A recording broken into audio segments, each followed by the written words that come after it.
Peaceful days are like breezes, carrying the scent of wheat fields.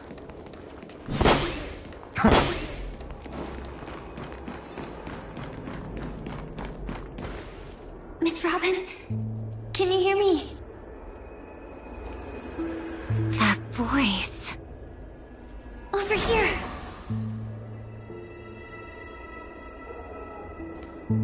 Are you Miss Firefly? So you did notice me after all. Sorry, but I can't show myself right now. Could we talk somewhere more private? To be honest, I have no reason to trust you. I get it, but I can assure you this isn't a trap.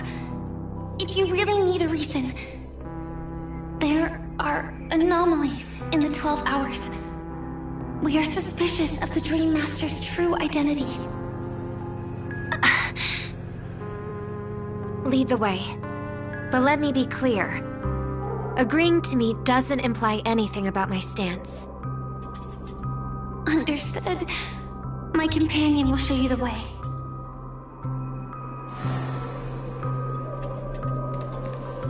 Blue flames. Is there a cremator among Miss Firefly's companions?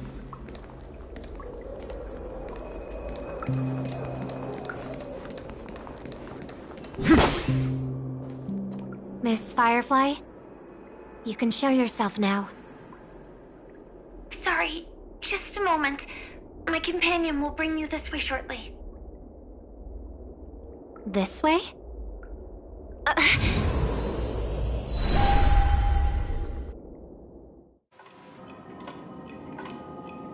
Where is this?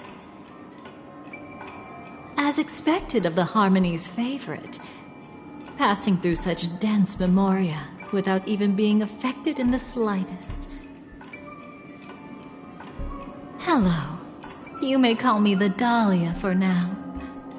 This is our cozy new home in the sweet dream, where words may flow more freely. A new home burned out of the sweet dream? If you really wish to have a proper conversation, you shouldn't resort to provocation like this. I apologize, but she's different from other cremators. She has no intention of stealing memories. The same goes for me. I have never wished to destroy the sweet dream. Sneaking into the dream was my only option. I really like Penacony as a tourist. This is my first time dreaming, and Penacony is more wonderful than I imagined. Thanks. So, what brings you here? I'm sure you've noticed it too. The Dream Master Gopher would completely merge with the dreamscape, becoming virtually omniscient and omnipotent in Penacony. But now, he's losing his grip on the dreamscape. To find out why, we conducted some investigations. In the primordial dreamscape, we uncovered a crime that he had buried away. We suspect that's why his powers aren't what they used to be. And that's why he's been telling everyone he's under the weather. Crime? I'll show you later. Belonging to his family, you wouldn't believe me unless you saw it with your own eyes. You've indeed uncovered many clues. But before we proceed, I must confirm your true intentions. My purpose is about a reunion, a rescue, and a farewell. Will you believe me? Miss Firefly, that expression and tone of yours just now, I've seen it many times in my audience. Expression? That's the look one has when describing what they hold most dear in their heart. So I'll trust you this time. When I first left Penacony, the Dream Master gave me a parting gift. A divine law, so to speak. For a leader of the 5 lineages, that's pretty cheap, isn't it? Since then, I've walked the path of harmony as a Pathstrider, wielding its power. Until I returned once again for the Charmony Festival. In the 12 hours converged by the Dream Master, I developed symptoms of losing my voice, and the strength of the harmony began to wane. Yet in Dreamflux Reef, I wasn't affected at all. I believe that the path he once pointed to might not have been named the Harmony. That's why I gradually became incompatible with the sweet dream. In the past, the Dream Master would harmonize for me. But when he was too busy to tend to me, I finally noticed something was wrong. So, which path did he choose to walk? It's not clear yet. There aren't many clues about this, but I suspect it's the Order. Thank you, Miss Robin. You've helped us clear up many of our doubts.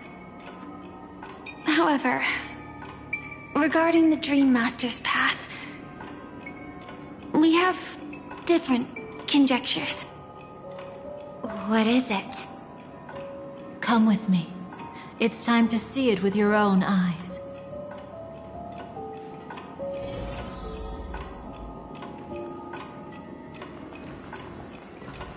Come with me. It's time to see it with your own eyes. Thank you, Miss Robin. You've helped us clear up many of our doubts. However, regarding the Dream Master's path, we have different conjectures.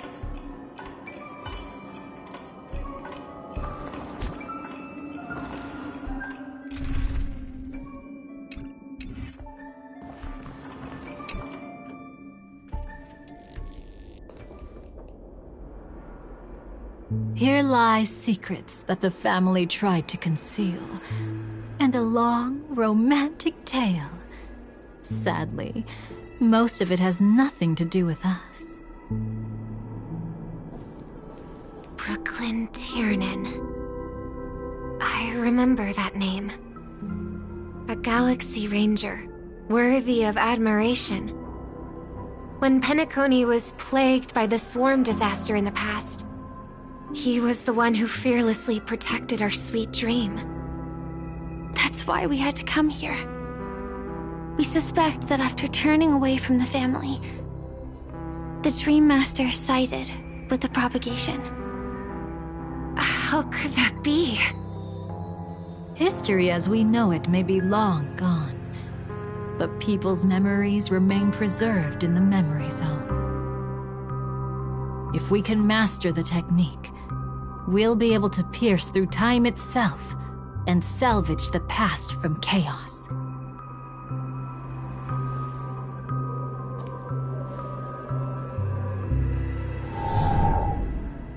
Is this Memoria? Every disaster brought by the swarm was accompanied by countless sacrifices.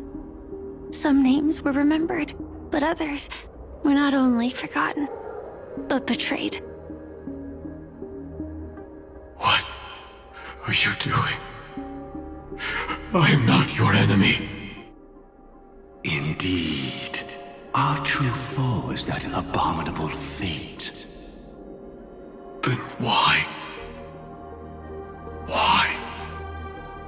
Easy, child. Your struggle only adds to the pain. The strike I just delivered, dishonorable though it may be, did not miss. Here and now, your death is certain. But I was clearly helping fight against the swarm here. Indeed.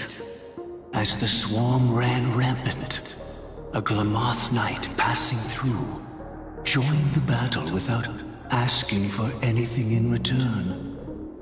Truly admirable. But have you ever wondered why, right after that, the infestation only grew worse? Could it be? The Glamoth Knight, born to purge the swarm, turned out to be a Pathstrider, walking the path of propagation. The sweet dream has never been tainted by the propagation. You brought it here, and only your death can remove it. How can this be? I can leave and never come back here. I can't die. I don't want to die. That's precisely why I said that strike wasn't honorable. I explored your secrets for the sake of the sweet dream. But striking you down, that came from selfish desires after glimpsing eternity. Paradise shall fall into this world of sorrow, and once dawn breaks, it will shatter in the light of day. How could anything golden abide in glory forever? You shall become my darkest crime, in the beginning of a great undertaking. Your remains shall become the foundation for eternal paradise.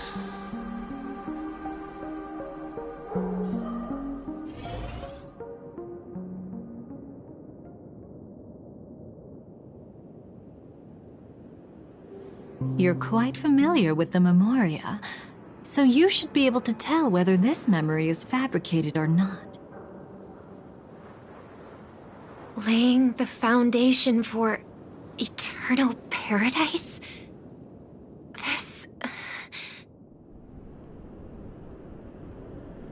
At that time, she was trying to escape her own destiny. But when the swarm was discovered on Penacony, she didn't just stand idly by. Even though she died while fighting against the swarm, it wasn't destiny catching up with her again.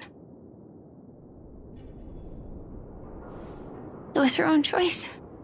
Because, like any ordinary person, she had a conscience and knew compassion. Is she your friend? Yes. And in many moments, looking at her is like seeing myself. I know it won't undo what's been done, but I'm sorry. No matter what purpose the Dream Master has, it doesn't give him the right to sacrifice anyone. I promise you, when all of this is over, regardless of the outcome, I'll tell everyone about her deeds. She deserves to be remembered by the sweet dream. Thank you. But there's one thing I don't understand. Even if the Dream Master is after the power of the propagation, there are plenty of swarms left in the cosmos. Why resort to killing? That's exactly why we came to find you. With the Charmony Festival about to begin, it can't be a mere coincidence that the Dream Master is pushing forward with his various machinations now, and you were chosen to perform for the Harmony. Whether you're aware of it or not, you must be absolutely crucial to his plans. I see.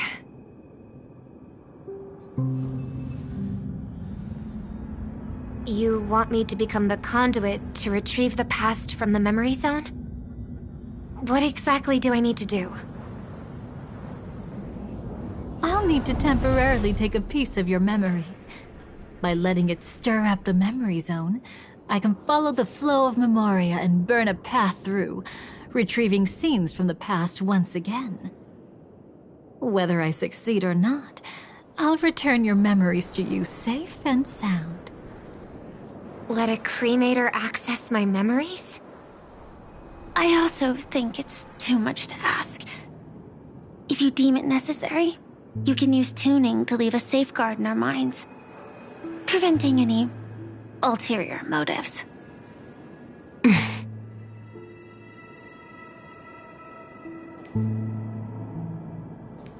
There's no need. Let's get started. May the harm that befalls you never lead to your downfall. This is a blessing that has been passed down through the family for generations. I don't want all trust to be built upon mutual threats. So this is what star power looks like. You've even made me a little starstruck.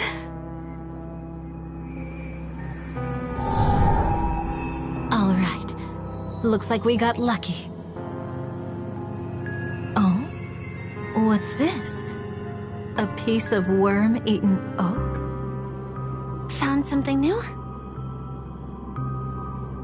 This time, I'm afraid we've uncovered quite a disaster. Let's go see it with our own eyes.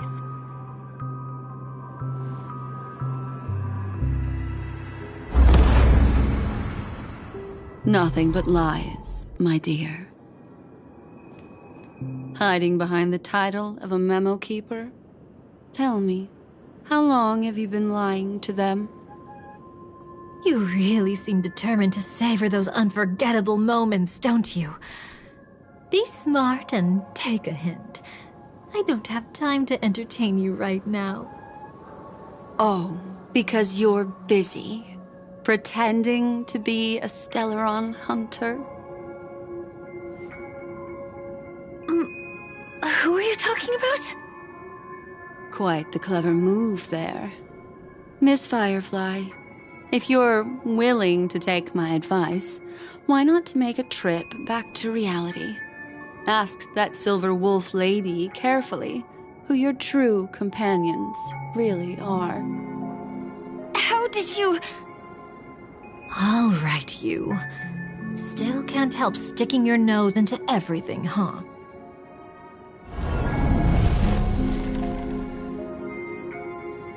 Who exactly are you people? She's just a cremator who manipulated memories and pretended to be a Stellaron hunter's companion. She fooled all of you. What about Miss Firefly? Is she alright? She might get lost in the memory zone's turbulence, but don't worry. She's quite something. She'll only be stuck there temporarily. I'm here to bring you back to the Oak family. Mr. Sunday is worried about your safety. He tasked me with finding you in the dreamscape.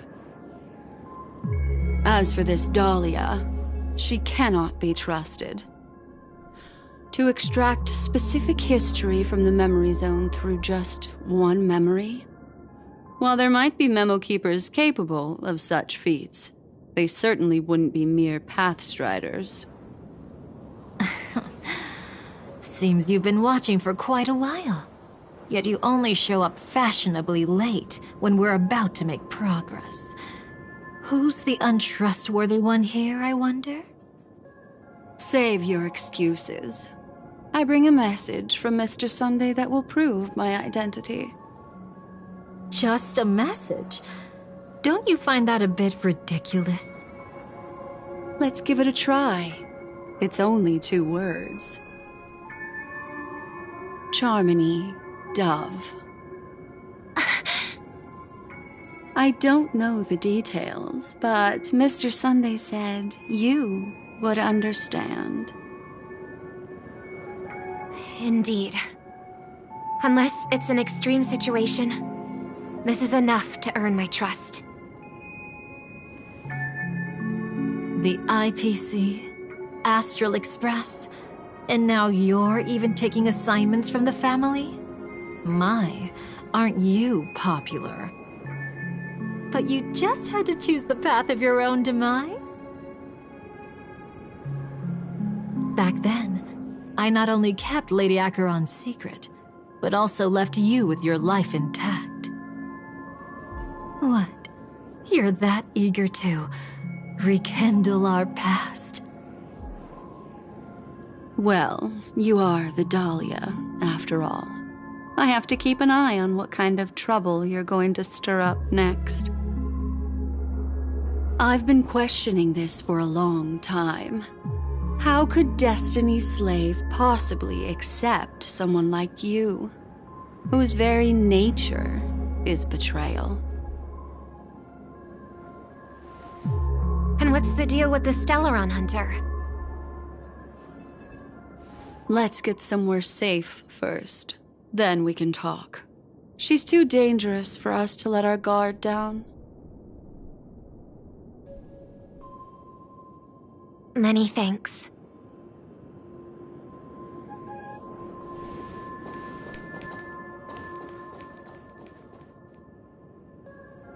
You've gotten more composed. Or have you just gotten slower? She's already left this area. There's no way you can catch up to her now. Catch? Why would I chase after her? Arrogant swan. If I didn't take her memories just now, then what exactly did I do to her?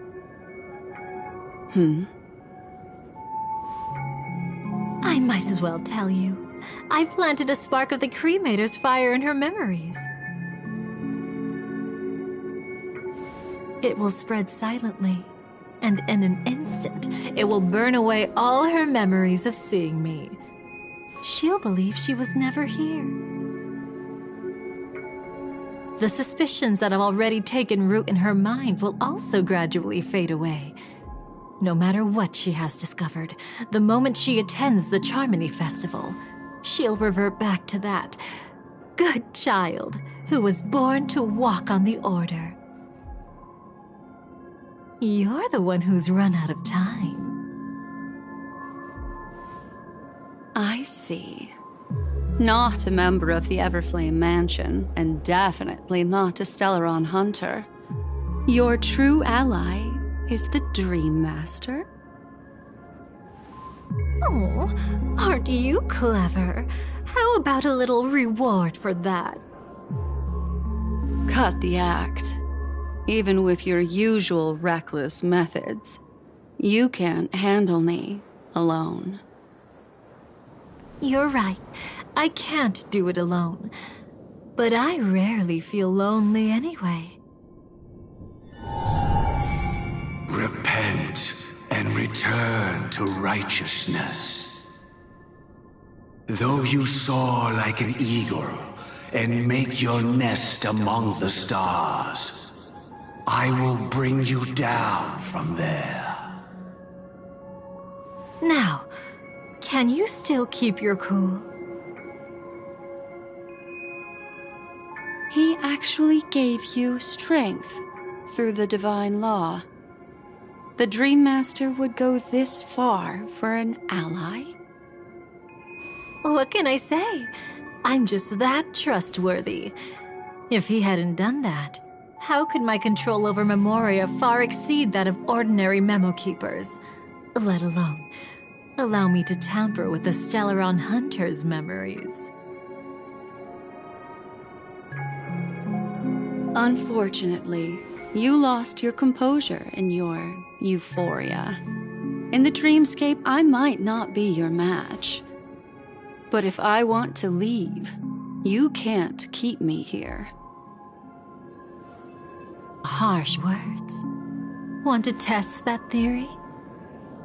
It's easy to throw away a flower, but the fragrance lingering on your hands won't fade so easily.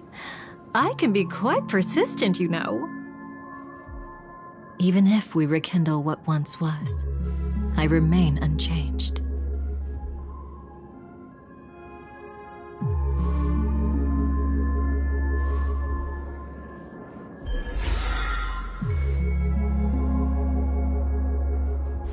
run faster. I love watching people resist, love watching them flee. Let's savor this moment a bit longer. After all, for us, this will be an incredibly crucial moment. No matter where you run, I will always find you.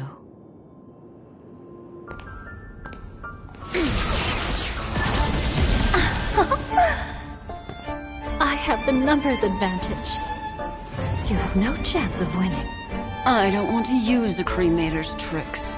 Not that I can't. I knew it. Your ever-shifting morals. Never changed.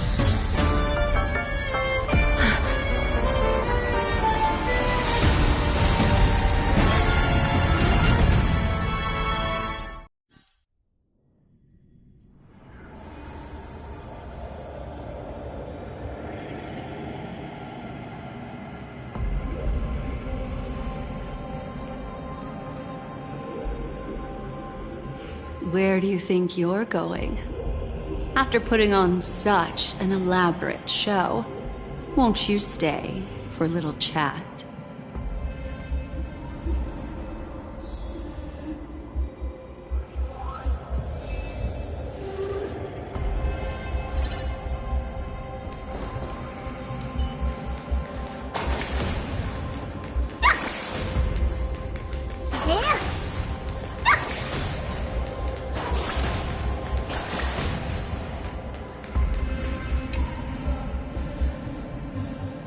The most trustworthy thing about you is that you're never to be trusted, darling. And that's one thing that's never changed about you. When did you figure it out? That the divine law used to share power with me was also the shackles he placed upon me. The moment you admitted to being the Dream Master's ally, I began to suspect your true intentions. Until now, you've betrayed every single faction you've joined, without exception.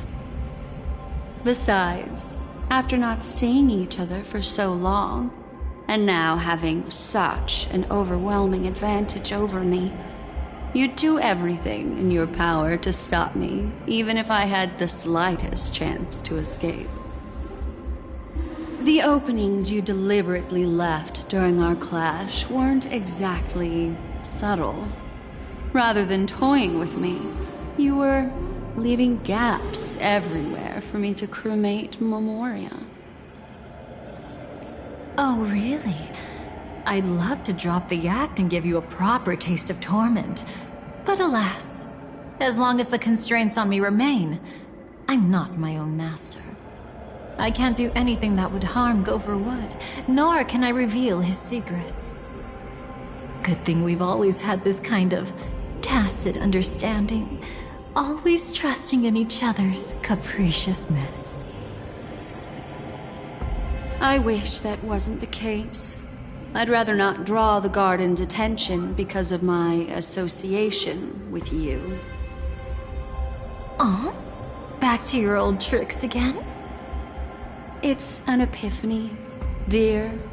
Something you'll never understand. Let's talk about what's really important here. What are you hoping to get from the Dream Master that made you willing to submit to his control? After putting on such an elaborate show, using me to regain your freedom, which kind of memories are you trying to steal from the sweet dream? Why, of course. The distractions. Stop joking around. You abandoned that path long ago. You're still as charming as ever. So, let me show you a glimpse of the past. Just this once, Weren't you really interested in the Everflame Mansion? So you were the one who erased the memories from that music box after all. That's right. I kept only this scene as a memento. I wanted to remember how I felt at that moment. And look closer. It's not just the memories. The Everflame Mansion itself has ceased to exist. Those claw marks. You've long since strayed from that path, yet you can still wield the power of the destruction. Isn't it the same right now? I've betrayed the Garden of Recollection, yet I can still show you the memories. If you have time, I can help you savor the memory of our first encounter. Go ahead and savor it on your own. I want to put it behind me. The sooner, the better. But can't you tell me something I don't already know? You betrayed the Everflame Mansion. Is that really supposed to be surprising? Destruction is a glorious moment. As Duke Inferno's daughter, I will see his last wishes carried out to perfection, even if my role as such is only temporary. And besides, who said I betrayed them back then? I came here to fulfill Duke Inferno's last wishes. This was his command to me. Make the Knights of Penacony crumble and wither. Leave naught but a tomb of remembrance. In other words, everything on Penacony related to the remembrance was my target for destruction. But this was already a world of Memoria. How could I possibly accomplish this without any help? Working with the Dream Master may be like dancing with the devil, but I have no better choice.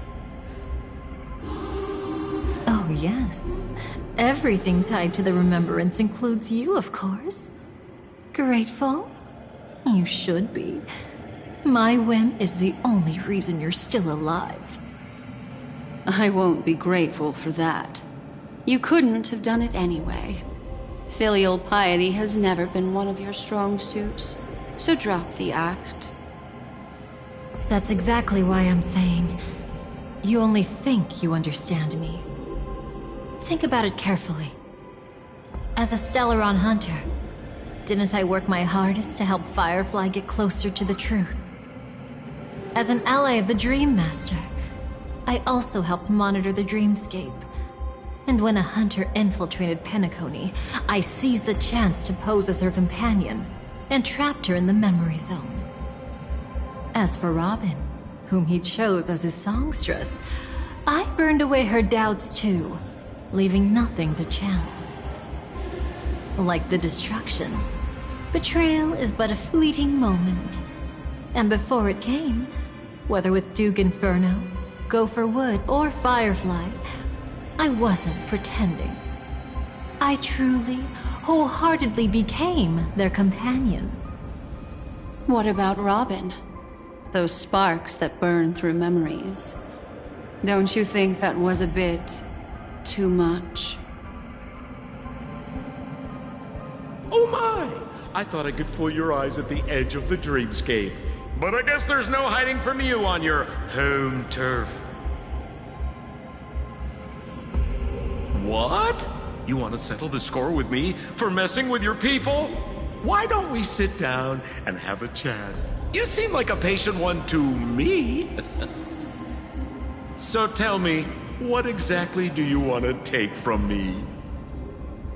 Don't worry, I only went with the flow, suppressing her power a little to make it easier for you. I trust.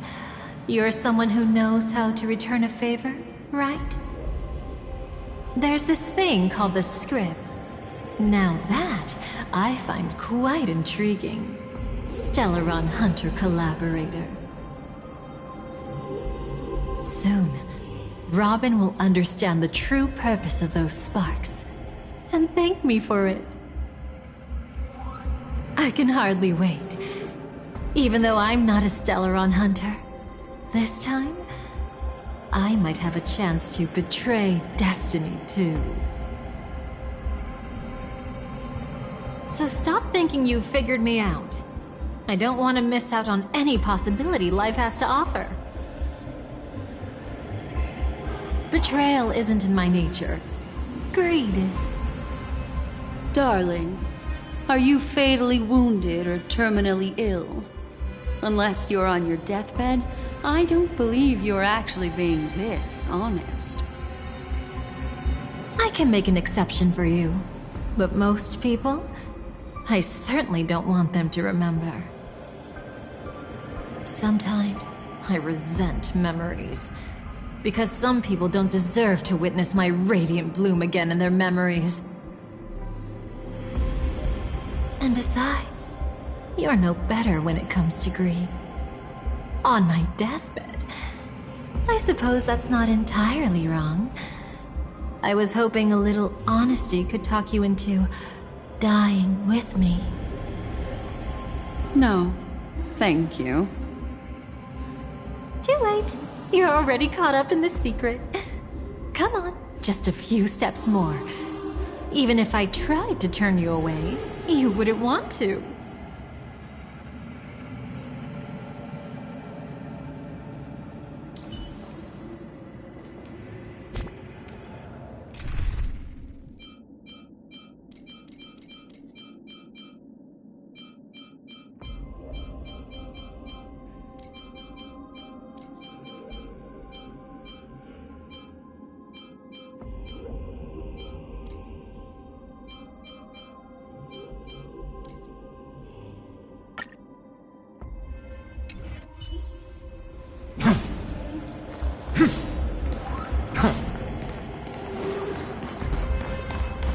I see now.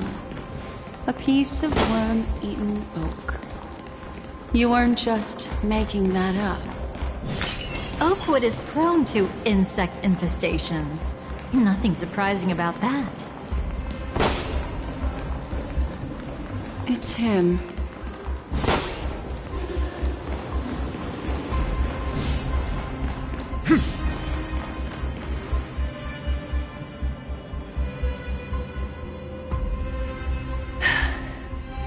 Just look at this place. Shouldn't be this lively here.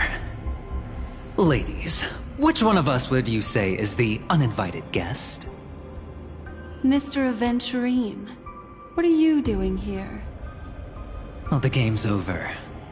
And I scored a big win. Oh, what did you get out of it?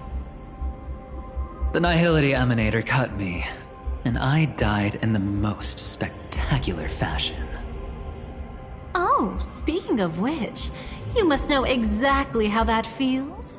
My dear lady who loves to dance. Still better than having no invites at all, my dear helpful lady. You two are really something special. You're quite interesting, Mr. Aventurine. However, you weren't supposed to find your way here. Unless you can give me a reason, I'll indulge you by letting you die once more. That confident, huh? You haven't hidden your weakness well, even though you're one of the 10 Stonehearts.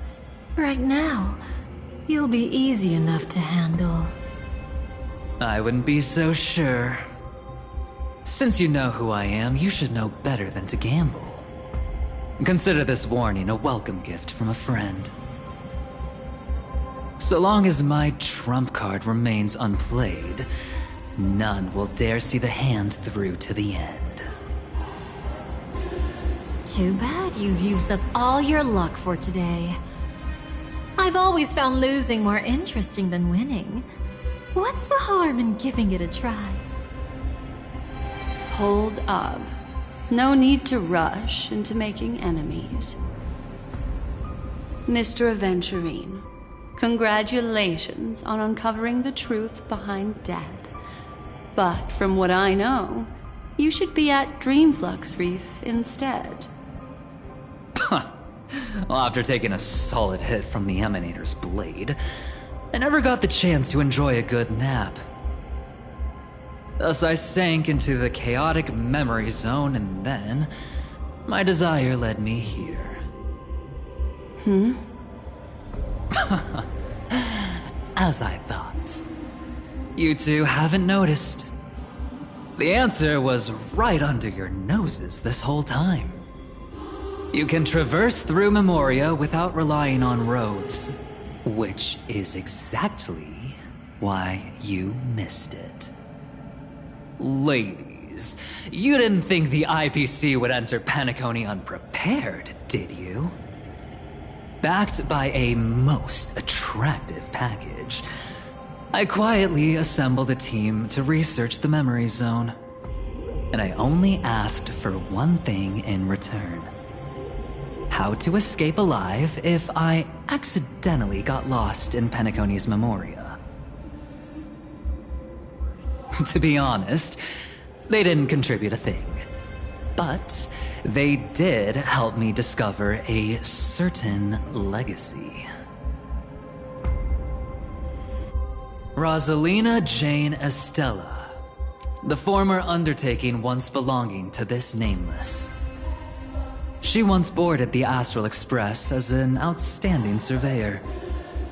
Years ago, in pursuit of the primordial dreamscape's secrets, she ventured alone into the memory zone and was never seen again. Everyone believed she had perished, taking the mysteries of the dreamscape to her grave. But that wasn't the truth. Before departing from this world, she single-handedly forged the pathway of Memoria. Mr. Aventurine, do you even realize what you're saying? Look, I didn't believe it at first either. But the Nameless, as it happens, had quite a unique background that led her to devise a brilliant solution. Using the technology from the Zarina Erd system, she gave her life to the memory zone, giving Penacony's dreamscape a unique signature. When dream chasers wander into the memory zone, they'll drift towards places that can fulfill their desires. Those who yearn for freedom will witness the form of the primordial dreamscape. Those consumed by obsession might encounter certain special dream bubbles. And those who are lost and directionless will return to the 12 hours, seeking their path within their own past. The family discovered this trait and cleverly utilized it, allowing guests to be sent to different hours upon their first dream entry. In other words, this Nameless is the true founder of the planet of festivities. As for me, maybe I ran into a good doctor. From the look of this place, he's the one who let me blunder my way in. The impossible in dreams is not death, but dormancy. Do stay alive. I wish you the best of luck. Looks like I'm pretty lucky. I can't wait to see what I'll discover here.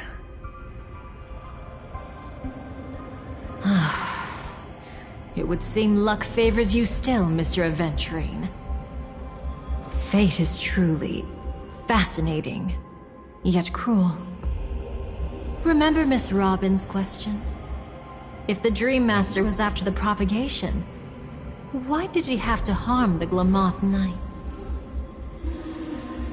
Years ago, he had already completed this plan, waiting for a Glamoth Knight to enter the dream.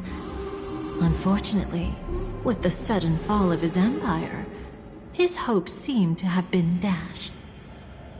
Yet just as the Charmony Festival was about to begin, a descendant of the Glamoth Knights appeared uninvited, and everything began to turn once again. The Dream Master was never afraid of Firefly investigating the propagation. That was exactly the truth he wanted her to see. Wait, is that why you trapped her in the memory zone? Correct. This place is where the Dream Master wanted her to be.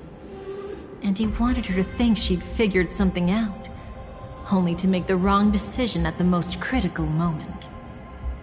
So, what exactly is the Dream Master plotting?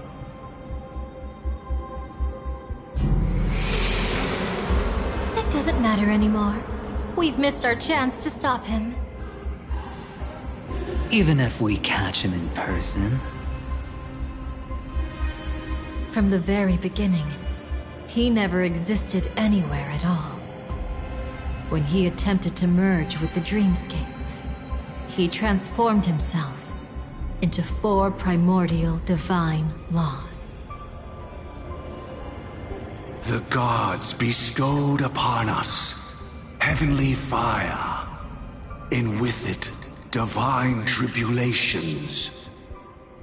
Let them be, for we are all mortals, born to love and to suffer. The first law. As his parting gift, he bestowed it upon Robin, guiding her onto the harmony. Repent and return to righteousness. Though you soar like an eagle and make your nest among the stars, I will bring you down from there. The second law is the power he bestowed upon me as his collaborator. At the same time, it serves as a constraint to ensure I won't act recklessly. And the third law... Paradise shall fall into this world of sorrow, and once dawn breaks, it will shatter in the light of day. How could anything golden abide in glory forever? I haven't seen it myself either. According to him, it was an all-out attack, like a torrent of fire pouring down from above. And the last one? Nobody knows. After claiming to be ill and withdrawing from public view, even though the constraint remained in place, he never contacted anyone again. Not even me, his collaborator. It's just my theory, but I'm pretty sure I'm right. By then, he had finally completed the last law, and used it to eliminate the one weakness that exists in any plan. The mastermind himself. The moment the plan was set in motion, Gopher Wood died a martyr's death for the just cause he believed in. And the swarm disaster shall reappear again in the sweet dream. The moment has finally come. Resentful from being deceived. Confused by conflicting memories. Your expression right now is so similar to what I had imagined.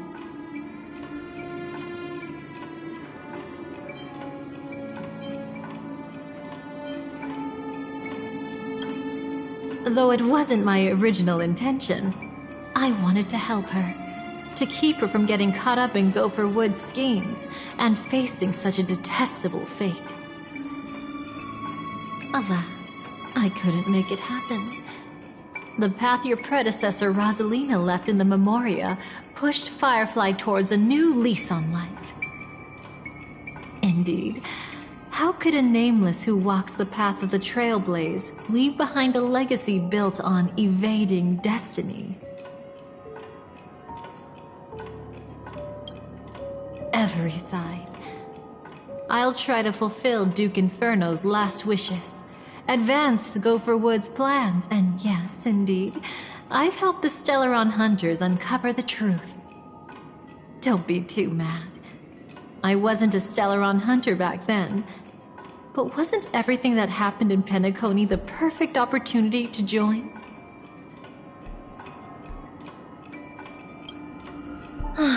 As you can see, he became a martyr, leaving all his power in the 12 hours, like a self-turning hand of time, driving his plans forward. The Order truly is a harsh path. Enna, Gopher Wood, and Sunday, the one you know even better. They all chose to sacrifice themselves for it. But then, something interesting happened. You turned out to be that variable. As Aventurine said, Rosalina's legacy would send dreamers to where they truly yearn to be. For Firefly, that place turned out to be by your side. She revealed her true self to you, reuniting with you as a Stellaron hunter. Then, guided by a history fictionologist, you witnessed the life of the watchmaker Mikhail. It was truly a life worth remembering, worth giving everything for. I would have loved to raise a glass of hello and goodbye to him, just like the one who saw things through to the end, Mr. Gallagher. What a shame I can't do it properly here. Sunday also came here, feigning cooperation, to reveal to you the truth about Penacony, the foundation of the sweet dream, hidden behind the Grand Theater's curtain, was actually a Stellaron, and the true mastermind behind everything was none other than the Dream Master Gopher Wood. But you know now that his words weren't entirely true. What followed was one of the few beautiful memories that Firefly has held onto to this day. In order to win tickets to the Grand Theater, you and Firefly participated in the moment of scorched sand auditions. Your coordination was so perfect, like you were companions who'd long shared the same rhythm. See? Even though you've forgotten everything from before, some traces remain etched in this moment, becoming part of your instincts. Until, following the script, Firefly sent you all to the final stage before departing on her own. In those beautiful moments before that, she experienced the joy of living, yet she still had to face the terror of death. However, you may have noticed that during this period there was a small gap. She and you weren't together the whole time. You returned to a child's dream through a dream bubble left by Mikhail and witnessed his legacy. However, Firefly was not a trailblazer, so she couldn't enter it. While waiting alone, she met her true collaborator, and thus learned that there was more than one legacy in Penacony, and more than one watchmaker.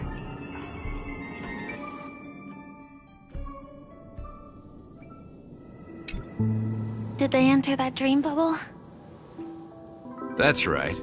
Unfortunately, you won't be able to follow them in so easily, even if you've traveled together as companions. That old man can be so stubborn sometimes. He'd rather have the Nameless be the ones to witness his legacy. No, I think it's quite romantic. A legacy left in the past will give them the courage to continue walking towards the future. Even if I can't walk alongside them, I'm content in knowing this. Huh. You're quite like the Nameless. Awkward, but admirably so. Maybe we can't walk the same path, but... Passphrase, respond at once. Why does life slumber? Huh? Ignore that. Must be some meme. How did it end up here? Sorry, I want to go check that out real quick. Be right back. Oh, so you're into fluffies too. You've got taste. Better not wander too far though.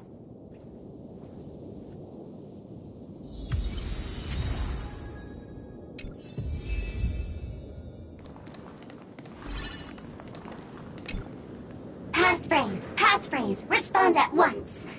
Why does life slumber? Because people are afraid to wake up from the dream. Perfect! Identity confirmed. Welcome, Agent Mech Tycoon.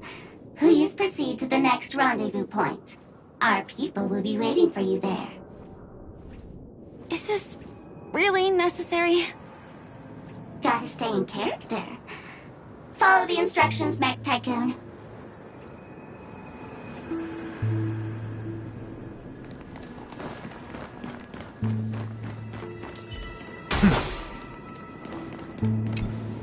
Hello.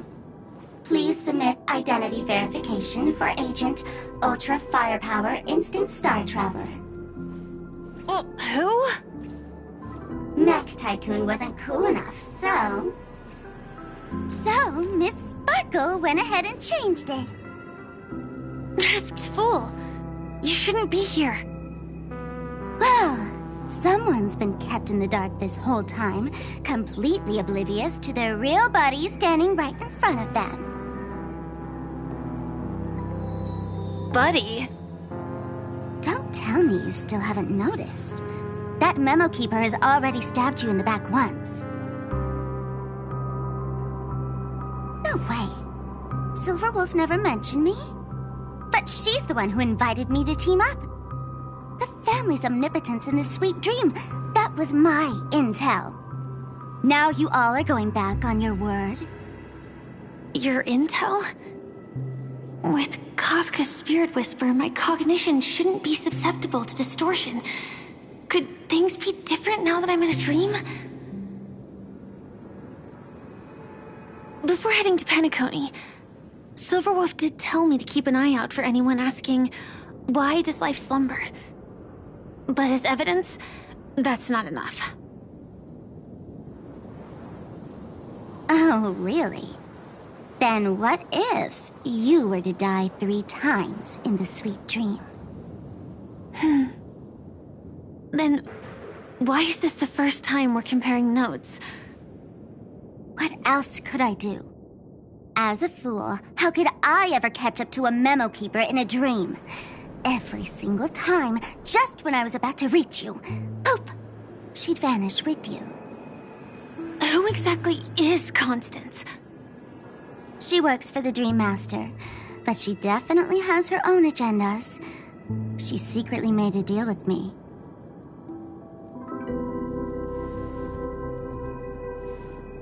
She pointed to a nightmare in which all the Dream Master's schemes would be carried out. I've been looking everywhere for you just to give you this spoiler. A nightmare? What exactly is in it? Tell you straight up? No way. I went through hell and back for this. Here's the short version. After you've lived through the best of times, soar toward the sky with all your might. You'll hear insects chirping at the oak's crown. That's way too cryptic. I can't trust you. Please, we're working together. I'm not some lackey. Just because someone else fooled you doesn't mean you get to pin it on me. You're back sooner than I thought. Any results? Yes. And now, it's up to us to forge ahead. Sorry, I'll catch you later. But thanks. At least you brought good news. Which part was good news? The best of times. And now, the Dream Master's plan begins to turn like clockwork. And so too does destiny. What does the Dream Master gain from recreating the Swarm disaster?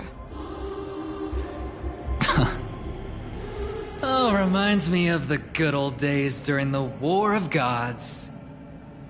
Oh, silly me. I almost forgot. I need to retrieve a certain lost item. Otherwise, there's a lady who won't be too pleased. sorry, but I need to get going. Sorry, but you're not going anywhere. This is the land chosen by Gopher Wood to meet disaster. But he doesn't want the swarm to truly surge forth and devour the world. The swarm disaster will be trapped here, and so will you in your weakened state. Unless a kind memo keeper lends a helping hand, right? But I can't find a reason.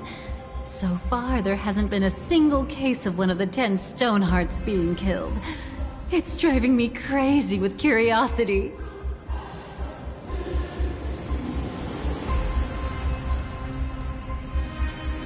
Glory above all! My friends, in the face of the omen of evil, we must stand united more than ever.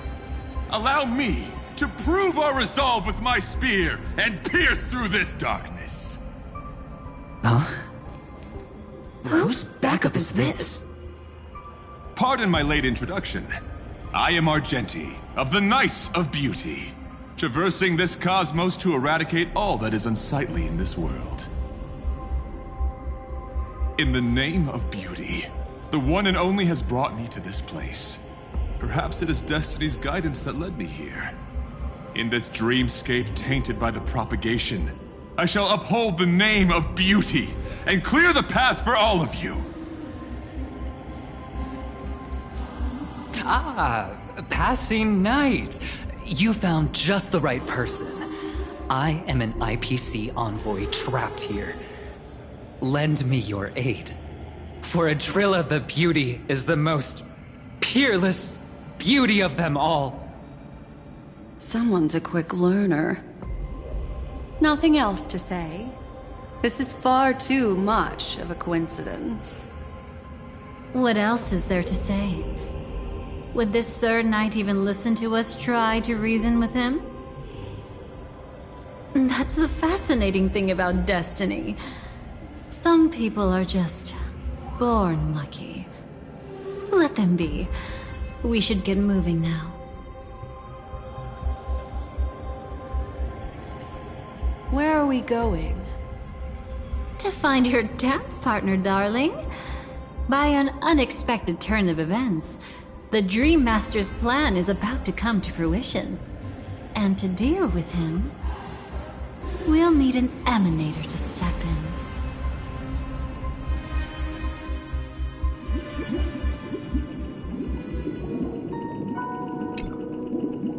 Since the future of the Stellaron, Penacony, and even the entire cosmos is at stake, let's draw a conclusion there, in all fairness. Does that mean he wants to fight us during the Charmony Festival? I'm afraid so. Anyway, we can't leave the Stellaron unchecked.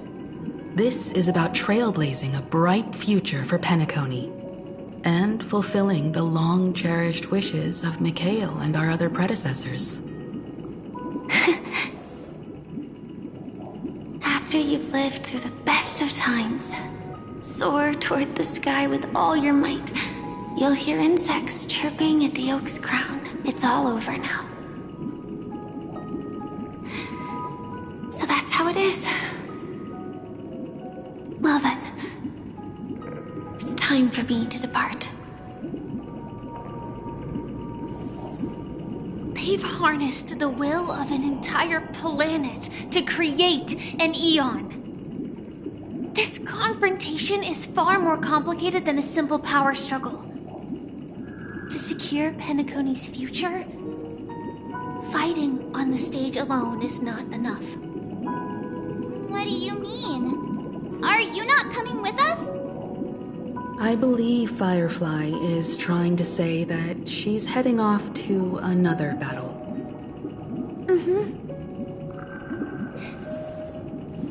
Before I left, the Destiny Slave told me that this journey would bring unforgettable rewards. Even though the script he gave me only had a few lines, I couldn't ignore them. Because one of the lines said, I'll experience death 3 times in the land of the dreams. 3 times? This can't be serious, right? The first time was a painful death when I was stabbed by the Blade of Dormancy, which led to all subsequent events. The script will always come true, but in a way that will only be revealed when that page is turned. But the death granted to me by the planet of festivities was merciful enough. For my first death, I chose how it would come and what it would change. For the next 2, I want to try my best to achieve the same outcome. Have you made up your mind, Firefly? Yes. Otherwise, I wouldn't be here. Thank you again for your assistance for the Astral Express. May we meet again, in reality. Yeah. Farewell, everyone. May your trailblazing expedition never end.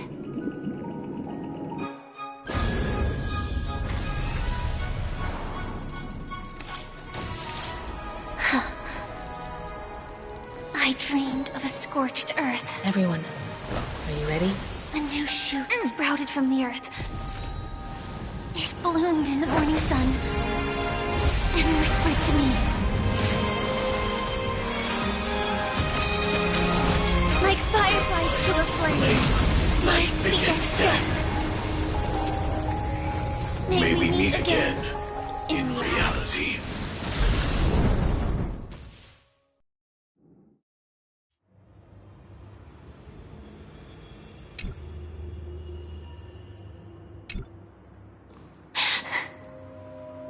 Is this the place where the Dream Master executes all his schemes?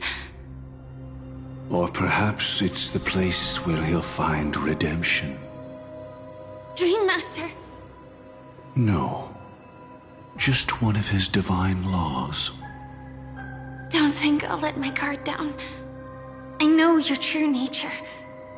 Whatever your goal is, I will stop you. No need to be so tense, Miss Firefly. I am but a thought, formed from memory. Feel free to strike me if you wish to verify this. But his actions aren't baseless. There's a reason for my presence here. Please continue. Thank you for your openness.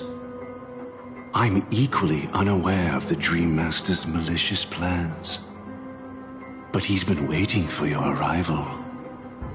That Glamoth Knight he killed with his own hands, through me. He hopes to restore justice for her. And you, her friend, are meant to witness it. Justice?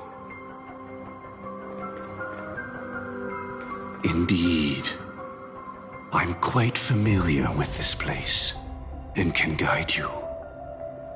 This has its own significance for you, too. Witnessing his confession is tantamount to unveiling his crimes. I don't need your guidance to get this done. But you need someone to decipher the truth.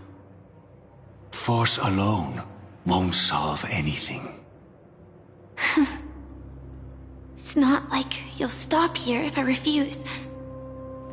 Lead the way. But I'll be keeping my eye on you. What is this place? Oak Manor. Once part of the Dewlight Pavilion. Before becoming the Dream Master, he used to hold family councils here. But it's been abandoned for years now, sinking into the primordial memory zone.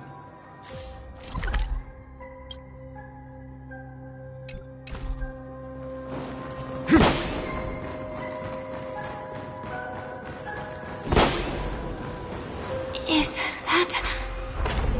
I'm afraid it's pain.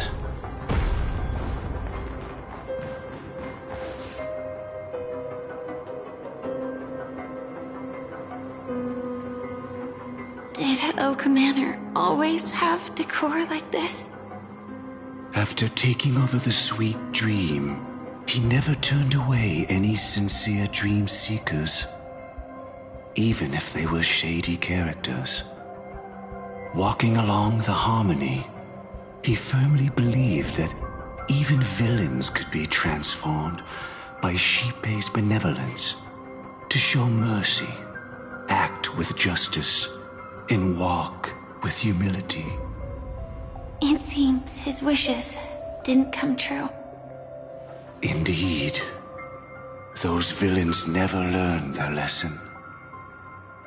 They even conspired with one another, foolishly attempting to establish their own family lineage. Such arrogance.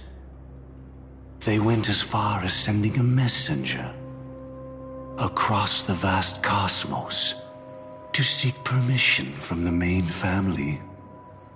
In the end, they only brought shame upon themselves. And then there was a revolt.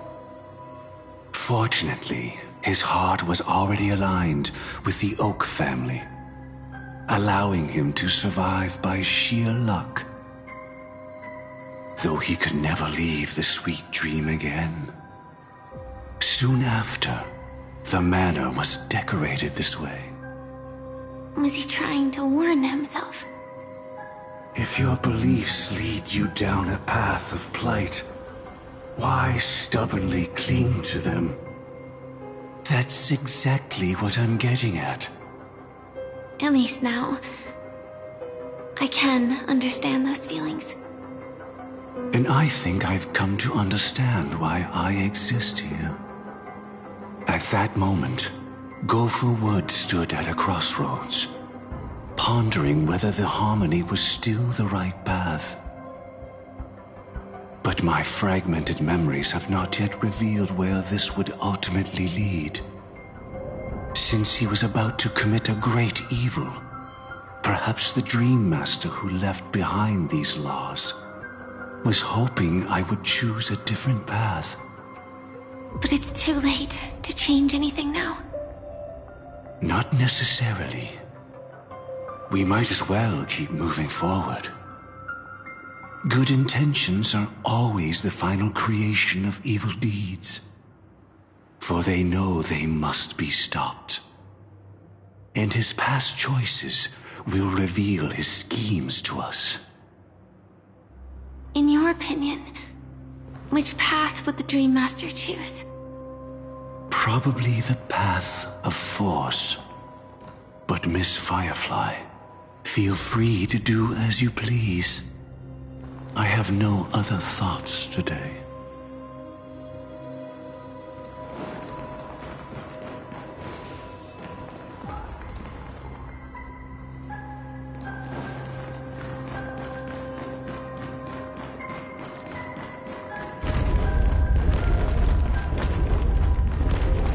The road not taken can never be retraced. Even in dreams, this truth remains.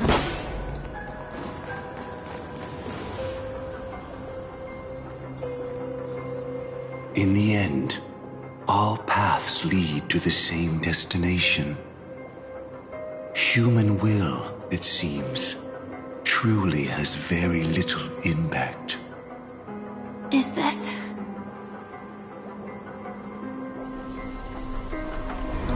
The manifestation of Nanook and the fall of the Eternal Centurion. Such news has shaken the universe, and I've long since known about it. So why would a messenger of the main family take the trouble to visit this frontier? Just so you know, I'm here to deliver punishment, and you're the guilty one. I barely escaped death, and I still can't reveal my true form. Tell me, why have I been branded a criminal upon returning to this place? You've already confessed to your crimes. The family doesn't tolerate incompetence, even from a branch leader on the frontier. Not only did this one fail to quell the situation, he was even murdered.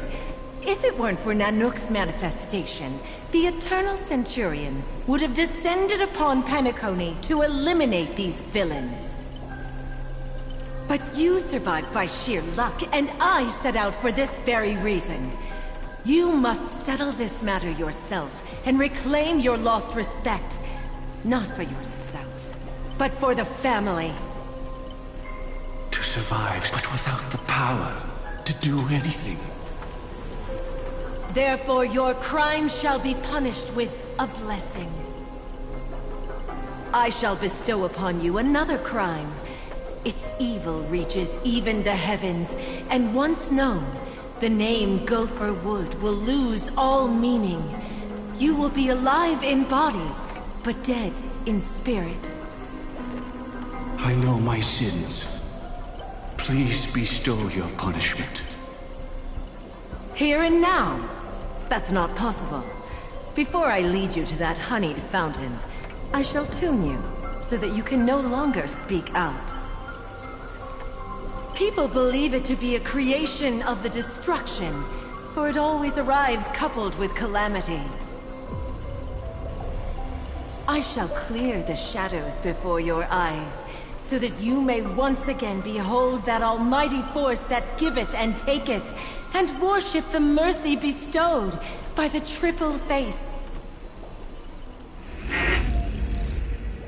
The harmonic cancer, the Stellaron.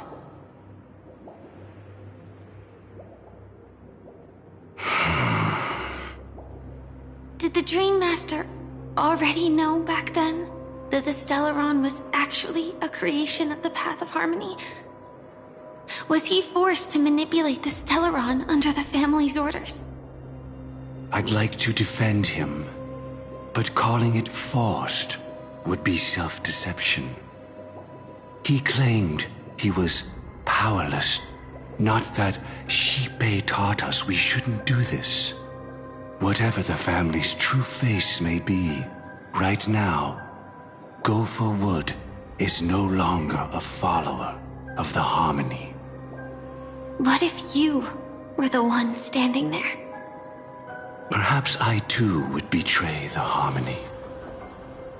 But in any case, that would only mean I found the family unworthy of obedience. It doesn't justify the Dream Master's heinous acts. Miss Firefly, have you ever pondered over destiny? I often wonder if we could face our past decisions again, would we really make different choices?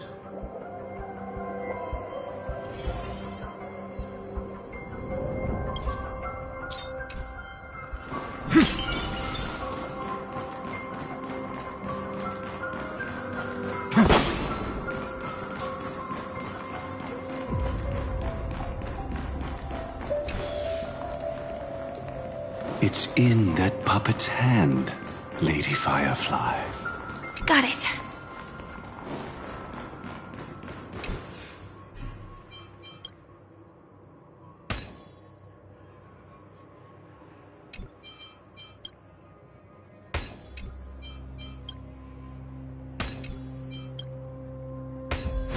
No worries. Anything's possible if you take it step. Rest in peace now, old friend. Mikhail, was it you who killed him? Is that what you think of the Dream Master? Someone so unforgivably evil. He was once the Dream Master's closest friend, but they ultimately parted ways due to their differences over the sweet dream. Mikhail once gave the Dream Master a wristwatch, and even though it's broken now, he still treasures it to this day. I came for confession, old friend. I wonder, What did death feel like to you? I died once, yet returned to the mortal realm. If you were as fortunate as I was, would we still walk different paths? In my eyes, you can still hold on to hope precisely because you've never faced inevitable death. Would you blame me? Would you, Mikhail? I tried to unveil Xipe's third face, but I was wrong. It wasn't the propagation. Yet destiny was so merciful, making me realize the propagation was able to continuously evoke people's prayers for the Order through the fear brought by the Swarm. When the Swarm disaster ravaged the universe, that was also when the Order reached its unprecedented peak. But after that, the Great One deliberately ignited a war among gods, leading to their own downfall. They would rather fall than let the Order ascend upon a staircase of falsehoods. They were wrong too. The Great One wished to restore justice to the mortal world. But what people prayed for wasn't justice. It was freedom from fear. Will you forgive me? Will you, Mikhail? I shall commit an act of transgression, mending the errors of the gods. I will restore the missing hand to the celestial clock and show mankind death. I know my sins. They are ever before me. But I shall never repent. Using the propagation to lay the foundation for an eternal paradise. So what he meant was recreate the Swarm disaster using fear to force people to pray for the Order's return? Perhaps that's why your friend was killed. The Dream Master wanted to find out how the Glamoth Iron Cavalry obtained the propagation's power. That's not a power that can be easily controlled. We need to pick up the pace.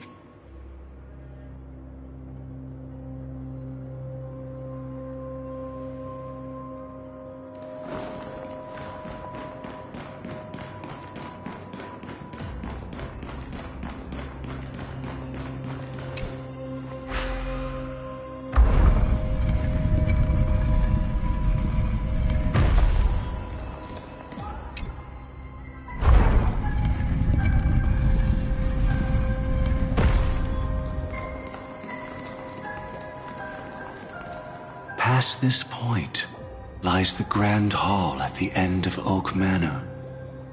And before us lies his final decision. Where to go after turning away from the Harmony. Since he wants you to choose again, which side will you take? Go ahead with whichever path you think is right. I'll take the other one. Don't worry. I can't change anything. Even if I have a sudden awakening, it would only give the Dream Master peace of mind. He deserves absolute punishment and must be brought to heel. So you made a different choice after all. I will stop him.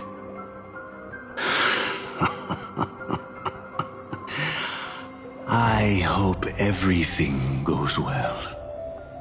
This is goodbye, then.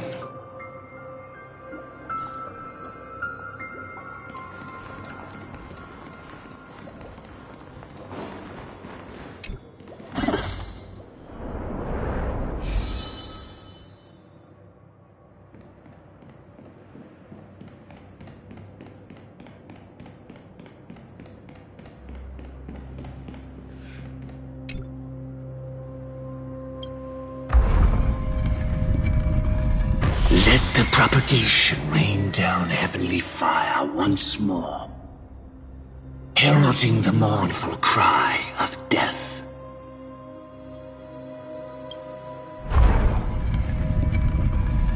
Let the harmony's lies be exposed in an instant, revealed by the piercing blade of truth.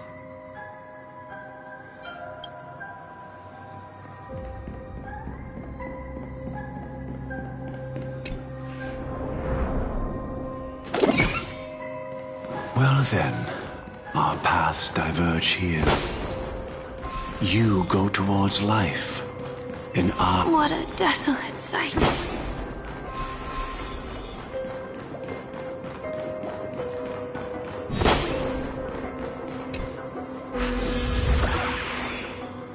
Nothing seems out of place. Did I pick the wrong one?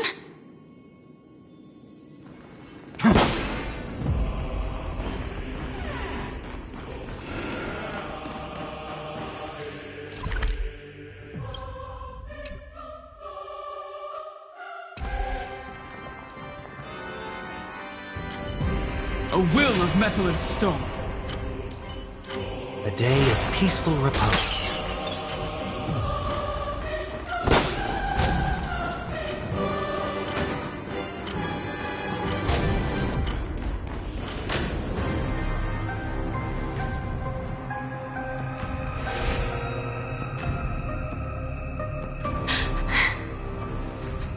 No doubt about it. This is the place. My apologies for keeping you waiting, Lady Firefly.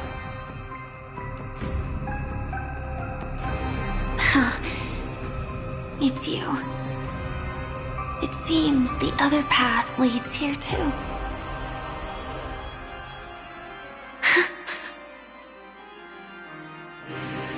What is this? It's the terror that humanity dares not recall. The swarm disaster's chrysalis of extinction. The Dream Master's devastating strike, like a torrent of fire, lies hidden behind the stained glass, waiting to shatter it and unleash the swarm disaster once again.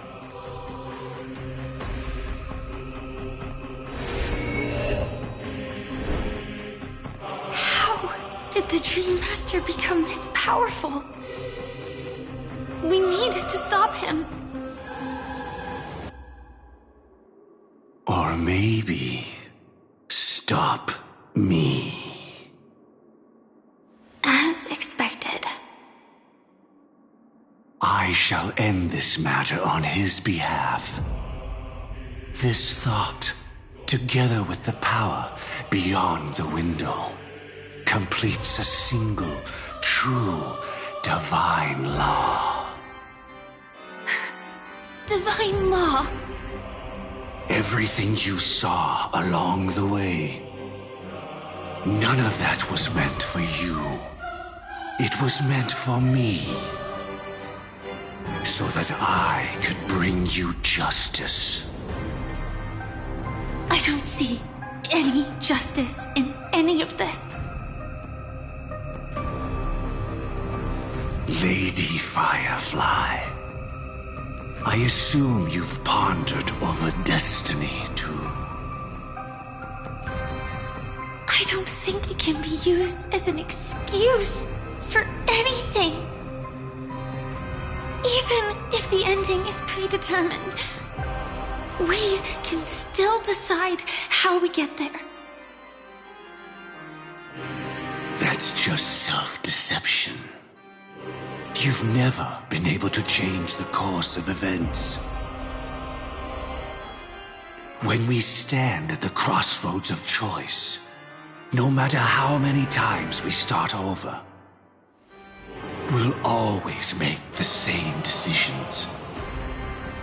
By that moment in time, we've already been shaped by our past, believing that choice to be the only correct path. All the past you've left behind has already determined your future. Your friend tried to escape destiny, only to meet the same end. And now, here you are, no different.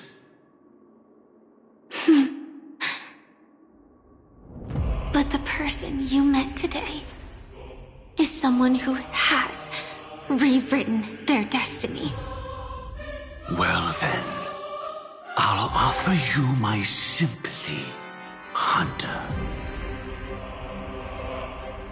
As far as I know, there's only one way to rewrite destiny. Give up your true desires and stop walking your own path. In doing so, your destiny will indeed change, and you may even sway the course of the world. But from that moment on, you will have killed yourself. Alive in body, but dead in spirit. This is the price we're willing to pay to defy destiny. Not everyone chooses to surrender with their hands up. Everyone has the power to see the world as it is, and to bear that weight. This is the true meaning of sacrifice. I admire your resolve. Since you don't mind sacrifice, that's enough talk. Stand down, Hunter. You can't stop that strike. I won't let you get away with this. Oh, really? How did the Harmony succeed in spreading its cancer across the universe, then?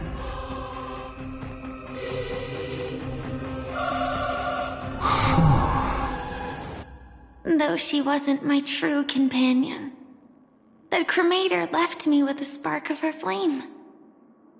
I never trusted you. During our journey together, I planted it on you. And now, I'll let it reignite. It can burn away a thread of thought with ease.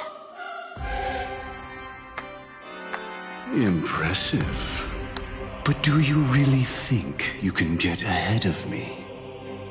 If I can't, I still won't run away. If that strike is inevitable, I'll be the only one who dies in this nightmare. Your courage shines like pure gold. Even so,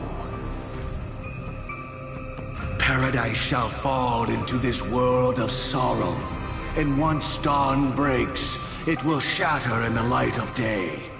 How could anything golden abide in glory forever? Come forth and present yourself, last heir of the Empire. I permit you to unveil the true face of order.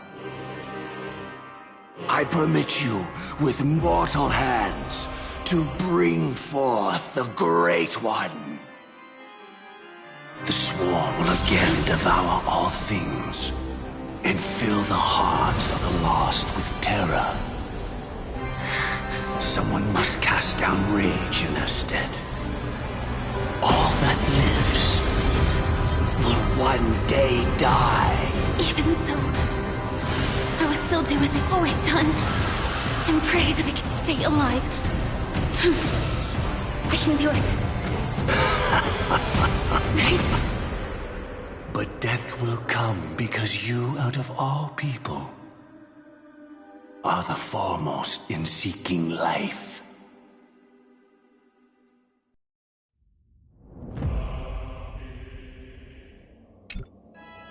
Your last confession took me by surprise. Mr. Gopherwood. No. The final divine law. I suspect there was never any chrysalis of extinction from the swarm disaster to begin with. Was there? What exists in Oak Manor is nothing but a disguise. The only thing hidden within is a Stellaron. True. I never unraveled the secrets of the propagation. Now, split into 4 parts. A single strike of mine cannot harm that hunter. But if a Pathstrider of the same origin as the Swarm were to be deceived by tuning, mistaking what lies before them as certain death, if they were to make a wish to live before the Stellaron, the outcome would twist into a catastrophe that brings death. The Swarm disaster. Her life shall beget death, and that death shall beget life unto this world. But why are you so certain that nothing will go wrong? I've already glimpsed the secrets of the Stellaron, and I have no need for certainty here. Even if she never entered the game, that strike would still fall at the appointed time, causing the Stellaron to shatter. The Dreamers will learn that the power to destroy their own lives comes from the harmony, but that it is ultimately the worst option. You should know that I won't agree with this. Too late, child. The hands of time have struck midnight. Look up at the stars. Do you know why they are so cruel? That reason shall be the final divine law. And with this, we entrust everything into your hands. Because the stars belong to everyone, they have never belonged to anyone. If you love everyone, then you love no one. Well, that's where our conversation ends. Go ahead. The 107,336 souls of the Oak family have dreamed of this moment too many times. The opening is near. Go, my child. Seize the power of the harmony and reveal your karma. I shall walk the path of the Order to its end, as you wish. But I can no longer accept your divine laws. If I become the only star in the sky, even if I belong to no one, there would still be no cruelty. The stars are cruel, only because they have never shared their heat with the masses, burning fiercely only for themselves. Well, there can't be 2 suns in the sky. I'll step up and take down the other sun if necessary. Moreover, how could I allow other stars to shine during the day? Paradise shall soon be created, not at midnight, but at noon. I shall initiate the first and only divine law of the great Septimus. I shall ascend to the heavens, becoming the scorching sun. Bathed in my light, my people shall flourish, while all evil shall be eradicated.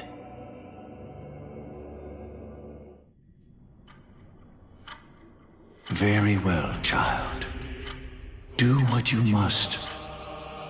Perhaps I was never without choice, merely too entangled with the fear of losing, never knowing what was possible if I chose to act.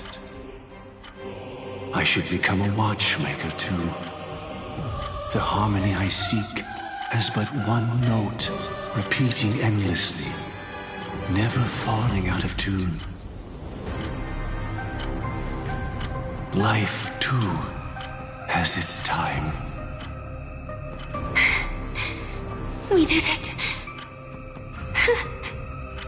He faded first, causing that power to lose control.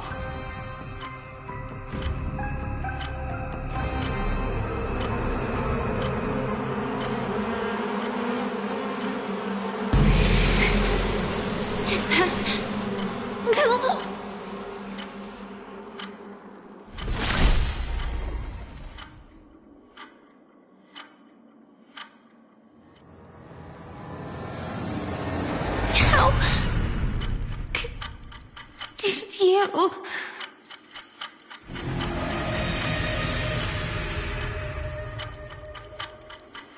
Death comes for us all, eventually.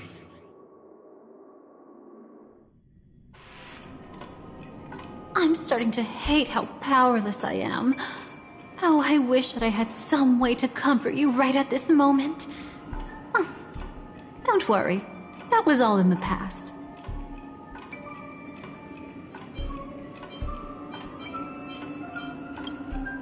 She had almost reached her demise, yet she survived.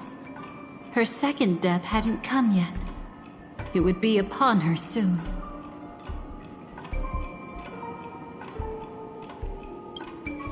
He lured a Glamoth Iron Cavalry to face a Stellaron after years of plotting. Though everything Firefly had learned since entering the dream was true, they were only truths that the Dream Master wanted her to see. And that is often regarded as the highest form of deception. The Stellaron answered Firefly's desire to keep living. In response, it recreated within the sweet dream the Swarm disaster and the Eon Enna. It was confined within the dream. Even a Stellaron could not truly revive the Swarm disaster. The Dream Master's actions could only evoke fear in those already dreaming. Yet this swarm was frighteningly real when you consider the next steps of his plan. Enna's dream had enveloped the entire star system, which meant the swarm disaster would gradually become indistinguishable from reality. The propagation would awaken the most primal fears in all dreamers. Through their cries, the path of order would be sustained, until the entire cosmos drowned in a singular dream. You engaged in a decisive battle with Sunday at the Penacony Grand Theater afterward. He had, without question, become an emanator at that time after usurping the Harmonious Choir. But you showed no fear, and gave it your all in your fight against him. And you emerged victorious with the help of your allies. Yet that battle, the setbacks, the victory, was just an illusion woven by Sunday. Enna's dream had already enveloped the entire Asdana system. It was impossible for you to beat Sunday at that time. Enna's dream was so terrifying that even memo keepers could not act freely in it. Fortunately, we sought out Acheron first, and she lent us a helping hand. That allowed us to take action and try waking people one by one. Indeed, don't forget that, even within the sweet dream, there were still many people yearning, striving, and pushing forward with all their might. At that moment, you too would face a similar deathmatch. Being woken up by Black Swan was a watershed moment. Due to the existence of Enna's dream, your memories from that point onward can no longer be viewed from the same perspective as before.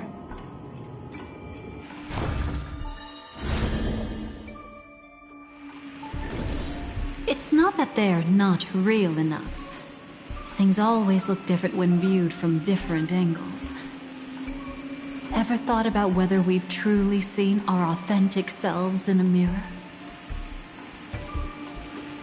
And from that moment forth, I would also no longer be able to help you. Your memories belong to you alone at the end of the day. Destiny only allows me to intervene this far. However, you must remember this.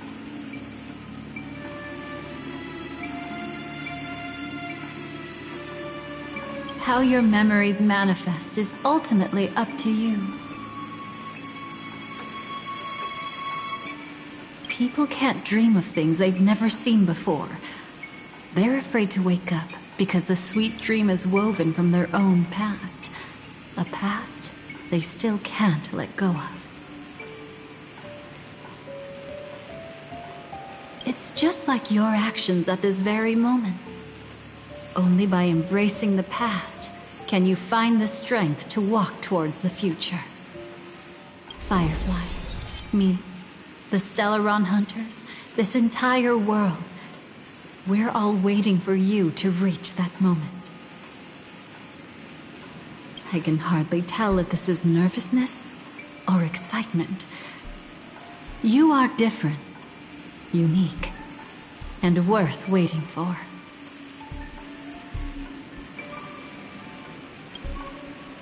Go, and write a prelude to memories once more.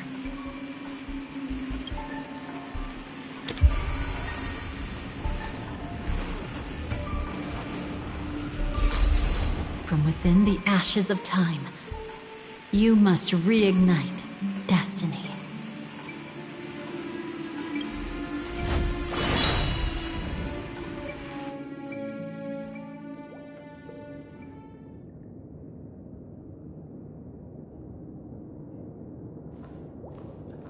This way, darling.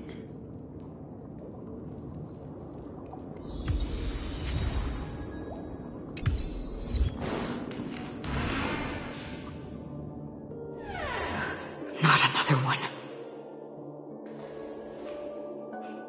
Thank you so much, Black Swan. Finally, I can breathe a sigh of relief.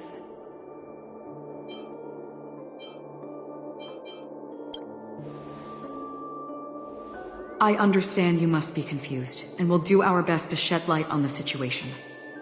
However, before that, it's essential to know that this place is the rift between dream and reality. A place reserved only for those who have awakened from Enna's dream.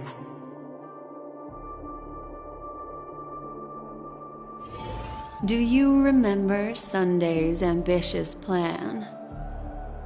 He intended to harness the power of the Stellaron, the collective will of over 100,000 Oak family members, and the desires of everyone in Penacony to usurp the harmony and restore the order. Unfortunately, it didn't stop there. From the early days of our journey into Asdana, we were already affected by the Stellaron. That strange dreamscape where we met. Maybe it was a sign that your thoughts were beginning to drift away.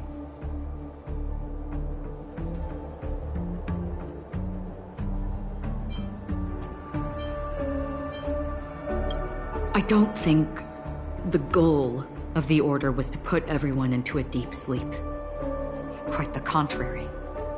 They used the Stellaron to catalyze the leakage of Asdana's memoria into the material world, allowing the dreamscape to blend with reality.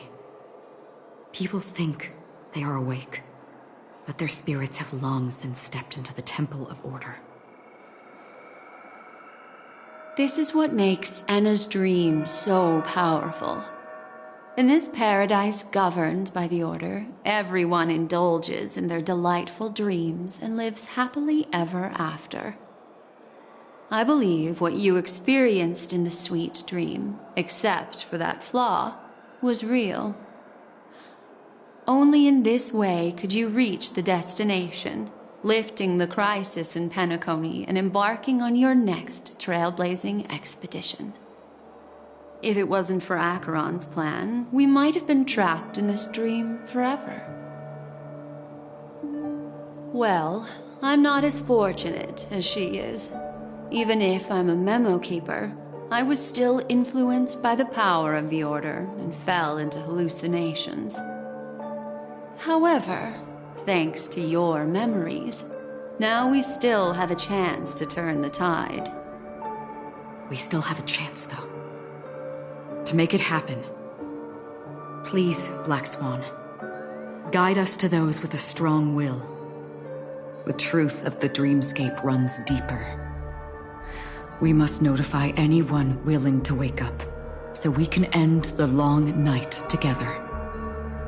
All right, please come with me.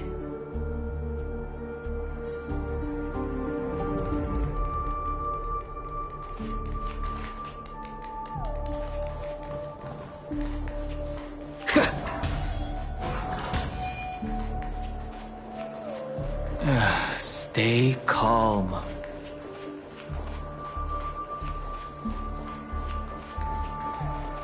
I bet that even if I don't resist, you'd still...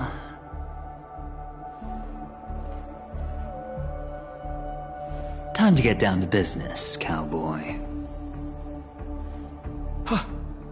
You okay?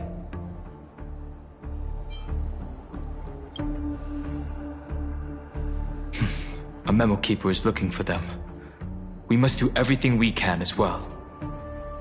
Quite the fateful encounter we have here, friend. Seems you're also a light sleeper. I'll send you some of the IPC's sleep aids one of these days. Unfortunately, we need to stay awake right now rather than sleep. We're still nowhere near capable of breaking free from Enna's dream. Let me break the bad news first. The enemy we're up against isn't just Sunday anymore, nor is it the harmonious choir that he's usurped. The Dream Master has awakened the swarm disaster within the sweet dream, and cast shadows into the hearts of all dreamers through Enna's dream. The primal fear taking root in people's hearts had led them to call out to the Order for protection. The path of order is gradually being restored, and this has transformed Sunday into Enna.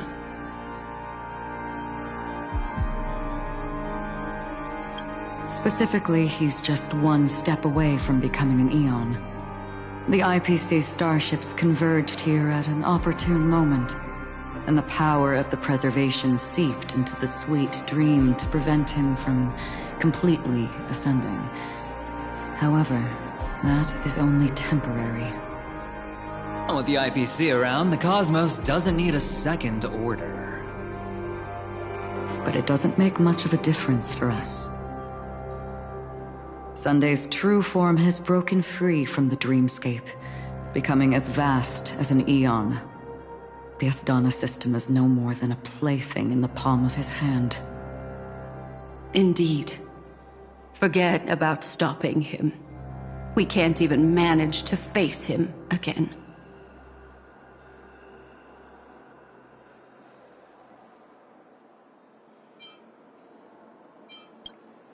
The key still lies in Enna's dream.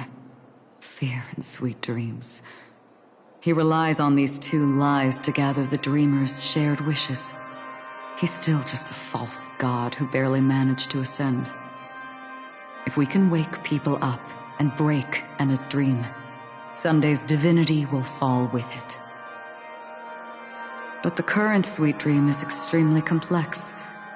Miss Black Swan, could you please explain the rest of it? My memory isn't the best, after all. Time is of the essence, so I'll cut to the chase. There are 3 layers to the dreamscape trapping us. First, there's Enna's dream controlled by Sunday. It wove a beautiful illusion for every dreamer, making them flounder in it. Second, there's the primordial dreamscape, which includes Dreamflux Reef. The swarm disaster is manifesting again in the Oak Dream within this layer, and is continuously empowering the Order through an endless stream of fear. Third, there's the 12 hours established by the family. This layer was the first to merge with reality and is itself an enormous trap. Forget about winning. We need to cross all 3 layers of the dreamscape before we can even face Sunday again.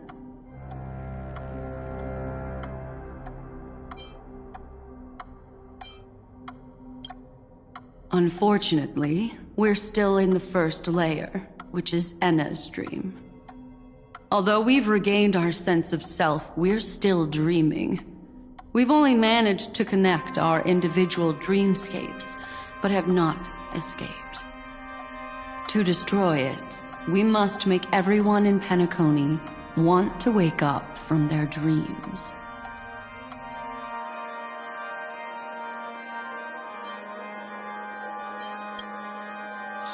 one's yearning for sweet illusions borders on obsession, leading them to subconsciously resist the harsh reality.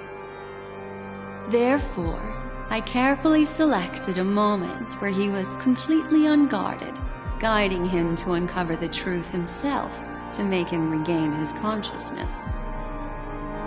However, to wake up everyone in Penacony and get them to share the same determination, that would be nearly impossible. But we can't just stay here and do nothing. This is the first step of our plan. With the assistance from the Garden of Recollection, those who possess a strong will, like you, will gradually awaken from the dream. These free wills are the discord that will sway Anna's dream. However, awakening a mere handful of individuals is insignificant compared to the vast number of people immersed in the dream. We must find other ways to awaken the free will of millions of people within a short period of time. Looks like the Jade Kiss of Allying Oath will be the only solution. No need for that. Keep your once-in-a-lifetime treasure. We don't need to bother the Cienjo Alliance for such a tiny request. You want thousands of people with unwavering free will? That's easy. Just leave it to us Galaxy Rangers. Do you know what it is, Acheron? It's the relic I returned to you. Exactly. Its owner must have told you that it's meaningless to anyone other than a Galaxy Ranger, and that it can only fulfill its purpose when returned to its rightful owner. Because it's a burial artifact, worthy only of a hero who has served the Galaxy Rangers with honor. When its light illuminates the universe, it means the fall of a hero. And in the direction it falls, countless meteors will streak across the sky. Those meteors are Galaxy Rangers, coming from all corners of the cosmos, driven by a shared purpose, without questioning the cause or counting the cost, because we abide by a bottom line. The shooting stars of the hunt only descend on the longest night, and with them comes the dawn. We've stayed silent for far too long. Now, it's time to remind all the cowards, oppressors, and villains of the universe of our presence. I'll be the one to ignite the first spark. This should be enough to delay his ascension to godhood. As for the foundation of Anna's dream, it would take an immense power to shake it in an instant. I think that shouldn't be too hard. So, you're the key in the end, I assume? Even if it is just a counterfeit god, we'll need an emanator to step in. Perhaps it's not about being an emanator. This is a different collective wish. I will do everything in my power to strike down that evil god for you all. What about the other two Dreamscape layers? There's nothing we can do about them. They are even more dangerous. Unlike our current gathering, the dissipation of Anna's dream will take time, which will draw Sunday's attention. Exactly. Once we enter the next layer of the dreamscape, we'll be facing an eon's strength head on. But by then, we'll have played all our cards.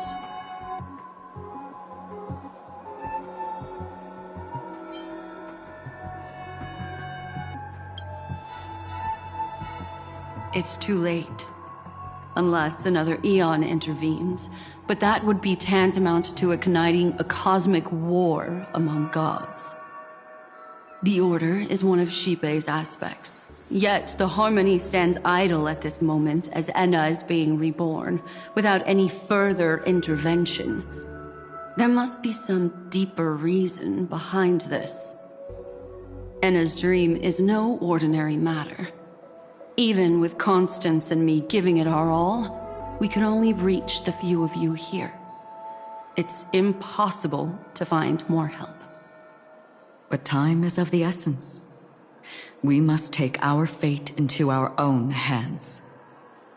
In other words, those who only want to survive by playing it safe will die. All those who dare to face death head-on will live. I like that. Just these few people? Oh well, that'll do. It's not just Penacony. The entire Asdana system is done for. A Stellaron hunter? She was at the edge of the Asdana system, but she still got dragged into this mess.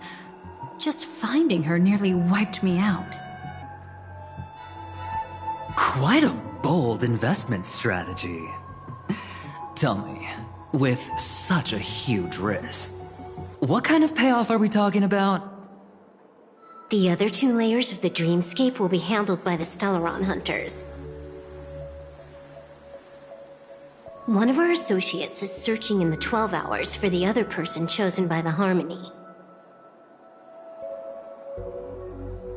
Oh? Miss Robin? She broke free from Enna's dream through her own strength, and left behind a song for those in slumber. It's true that some people are born strong, and others are born weak. If the Trailblaze is the target of heroes, then the Harmony will guarantee that the strong help the weak. Only the people of Penacony themselves can be the saviors of their homeland. Their path of happiness should be forged by themselves. While I may not be a nameless, I'm willing to instill courage in all those who need it. This includes my brother as well. Enna's dream is too cruel for him and everyone else. I see. So, we were able to wake up thanks to Miss Robin's help. But the flaws rooted in human nature can't be eradicated overnight. Do you believe that these efforts alone are enough to convince everyone to choose the right path? I agree with you, Black Swan. That's why the most critical aspect of this plan is not to convince everyone to choose the right path, but to inspire them to save themselves. They'll stir up something big to help break you free from the 12 hours.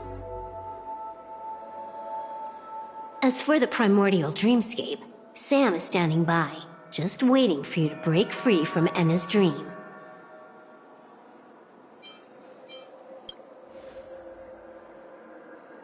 Now, I'll tell you, but don't panic.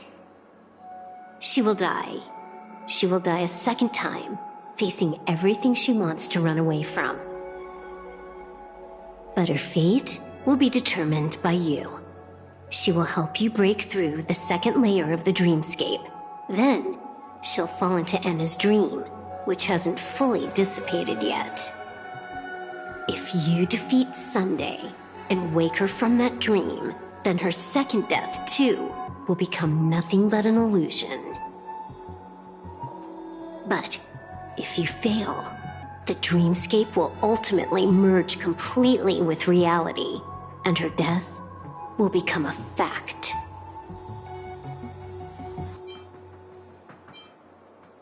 But that still doesn't solve the fundamental problem. What about Sunday? He could wipe out all our efforts with no more than a glance the moment we cross the 3 dreamscape layers. Oh, Miss Memo Keeper. It's time for a game of recall. I once said something to you lot back in the Oak Dream. So long as my trump card remains unplayed, none will dare see the hand through to the end. And now, it's time to reveal that ace. Let me point out 2 mistakes. One of them is yours. Having personally been to the heartland of the Dream Master's plans, wouldn't I have already found a way to inform the IPC? The fleet's deployment was never meant for a direct confrontation. It was to seed the preservation's heart into the dream. The other mistake was Sundays, and it was a fatal one. He should never have confiscated my cornerstone. He should have kicked me out right from the start.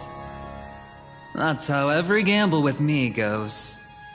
The moment you sat down at my table, you've already lost. A jade-colored light still sleeps deep within the dreamscape, and it does not require the presence of its owner to unleash its powers. So what? Even the power of the 10 Stonehearts can't rattle an existence already approaching eonhood. That's why I said the cosmos no longer needs a second order. The Dream Master's plan is indeed flawless. However, when faced with the terror of the swarm disaster, how is calling for the preservation any different from calling for the order? The release of the Cornerstone's powers will absorb the Dreamer's desires and offer them the preservation's promise instead, guiding them to cry out these words. All for the Amber Lord. Is this the IPC's real goal? To completely take back Penacony on a conceptual path level? What, you think I'm also trampling over others' beliefs? Sorry, but that's exactly what the IPC believes in. Don't question your own ruthlessness. All that matters is profit. The new swarm disaster will end the same way as it ended before. The hammer strike will echo throughout Asdana, seizing the Order's powers on the level of paths to launch our counterattack, leaving Sunday powerless to interfere with your actions.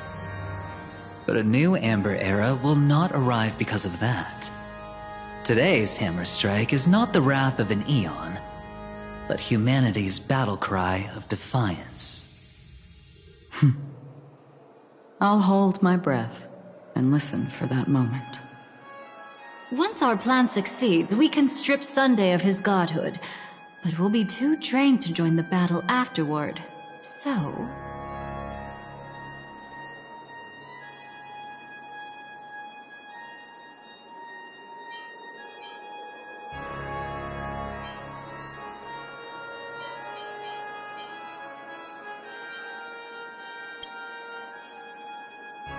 Take your time to prepare. Before you head out, may I have a moment alone with you? There's one more thing I need to explain to you.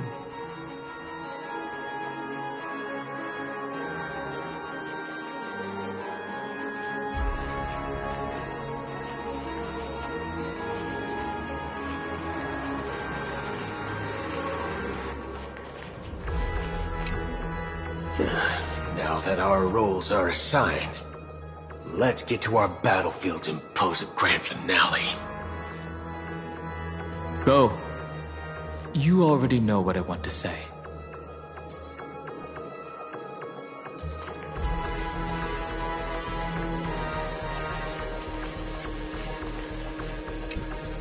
It's you. I've been wanting to meet you. I'm curious, why does she value your existence so much? Not now. This is not the time.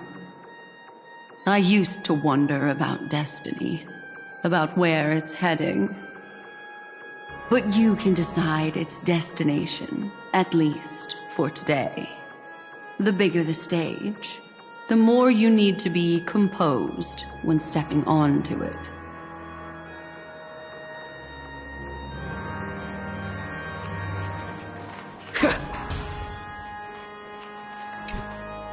We've always been interested in the Stellaron hunters. How about we have a chat after all this is over? A chat? You're just after my bounty, aren't you? Stay in your lane. No way, I'm just after that. If you're worried about the bounty, how about I add another billion to that number?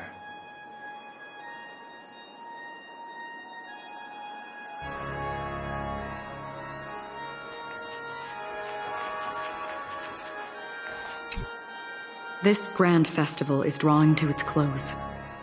This is the starting point for the ultimate stage of our journey. Just as it marked the beginning of all the stories in Penacony. Are you ready?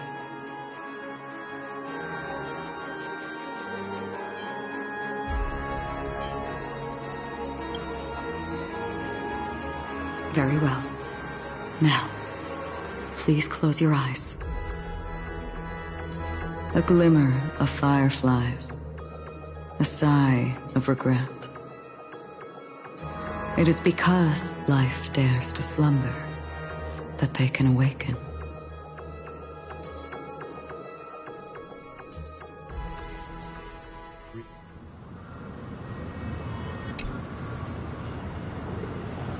Am I awake?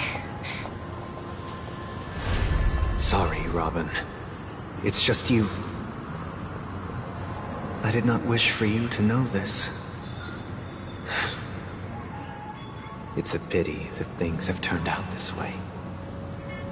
Within the foundation of law, humanity establishes civilization, and through harmony, we obtain order.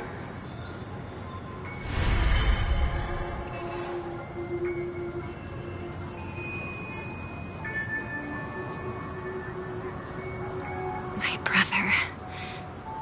Did you still bring the Order's sweet dream into our paradise? Ow! You're still trying to play the family card at this hour? Your brother doesn't exist anymore. As of now, you'd better call them Anna. Impressive. You really woke up on your own. Let me reiterate. If you've had your fill, it'd be wise to leave before it's too late. The music of the Harmony doesn't tolerate discord.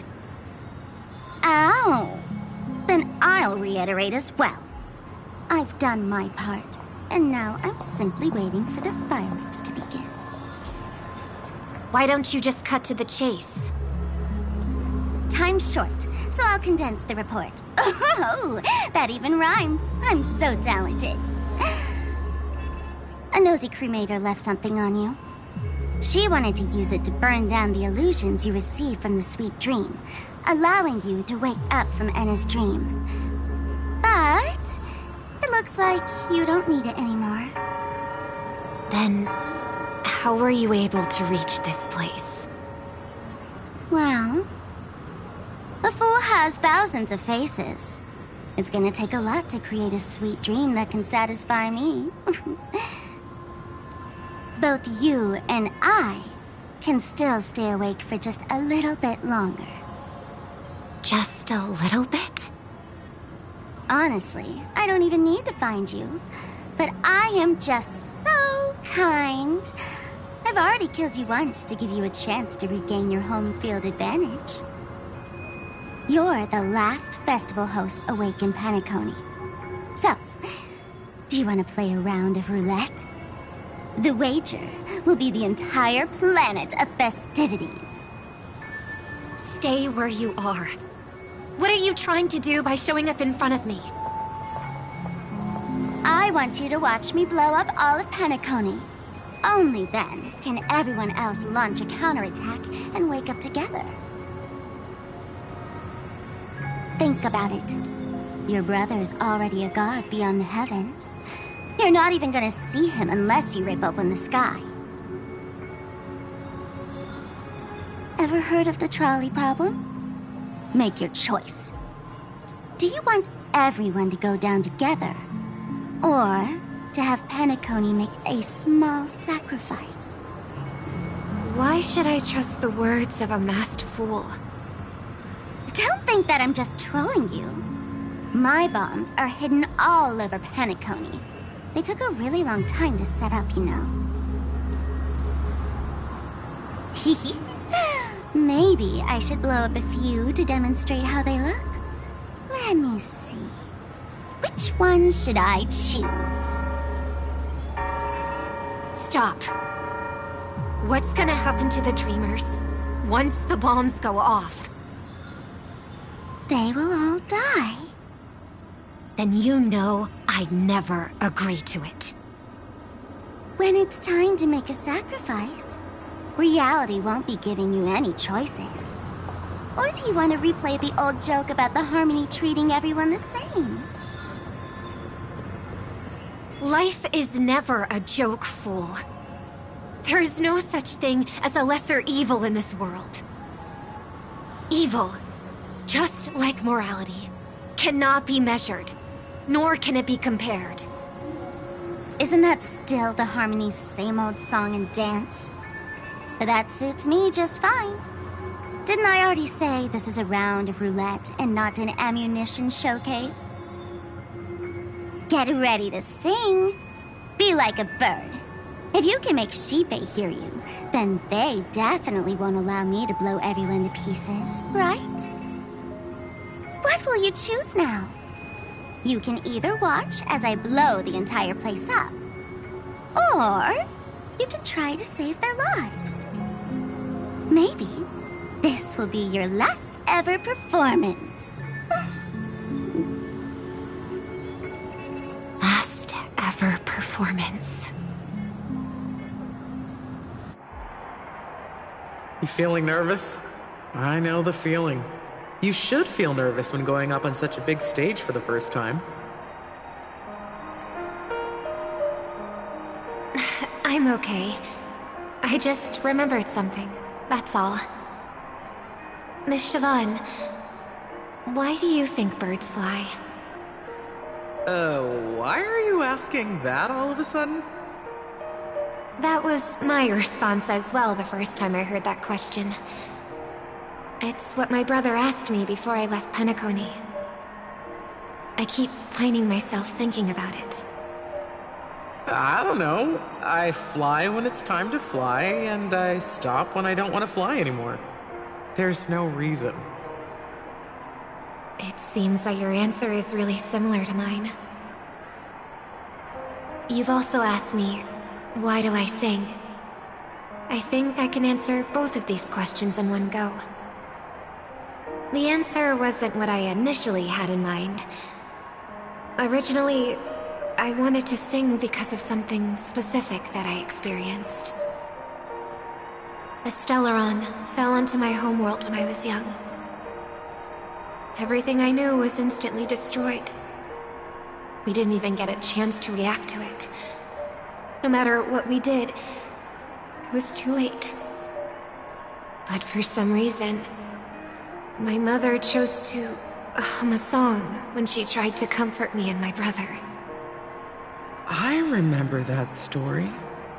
Everyone thought that's why you decided to sing. No. That experience only made me detest singing.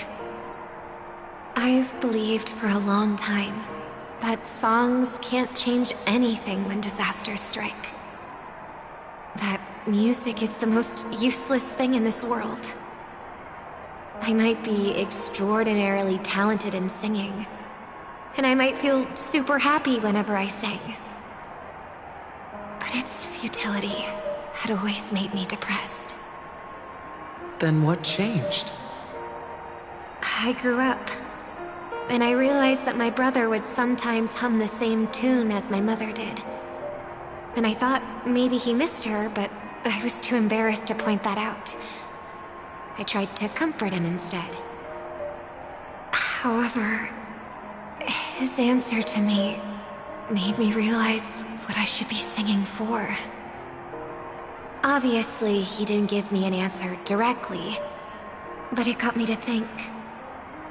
Maybe some things don't need a reason or meaning at all. Go and do what must be done, fool. It's for the sake of Penacony's future. But I won't let anyone get hurt. Oh, did you just have a flashback? Now I'm even more excited. Let me check one last time. If you were to die, how would you want people to remember your ending? Like a bird, she lived her life, graceful and composed. Now her beak parts slightly with a sigh, as soft as falling feathers. Like it? Drop the sanctimonious mask. Singing only needs one thing, and that's sincerity.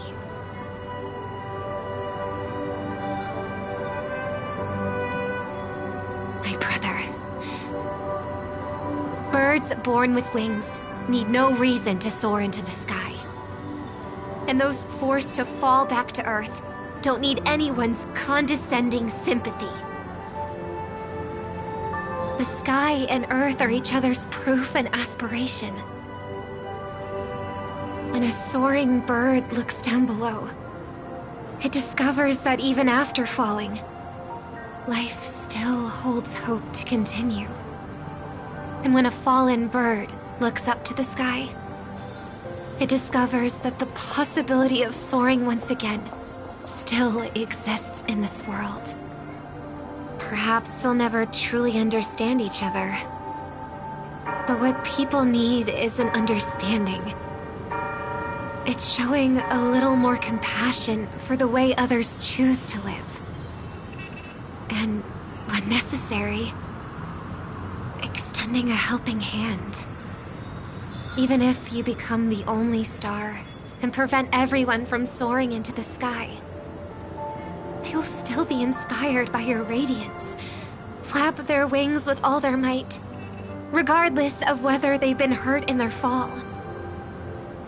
Thus, the Order's sweet dream will eventually fall. Oh, triple-faced god.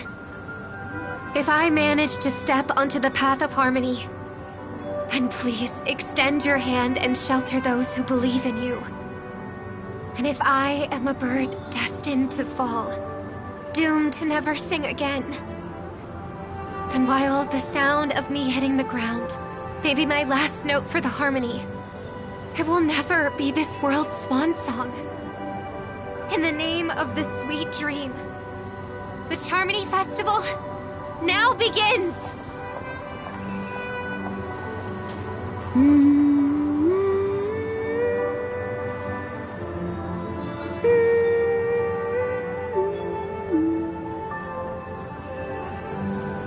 Brother, do you miss home? Even if I do, it's too late. But you're singing the song Mom used to sing.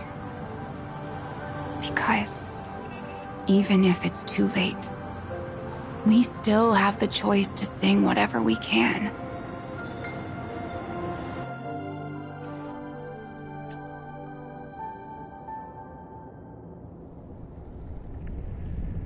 Welcome to the horizon of existence.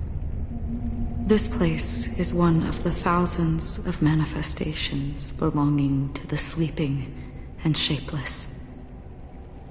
And it's also an exit out of the nihility for the awake ones. Let's bid our final farewells here. Remember your name. I'll be waiting for you at the end.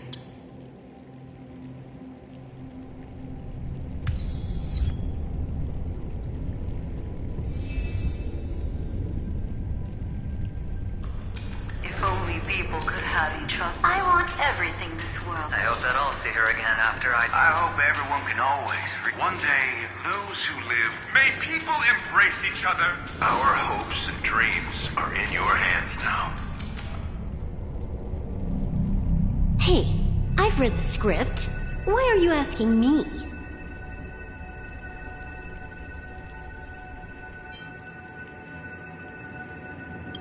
As long as you're not afraid to fall asleep, you'll definitely wake up.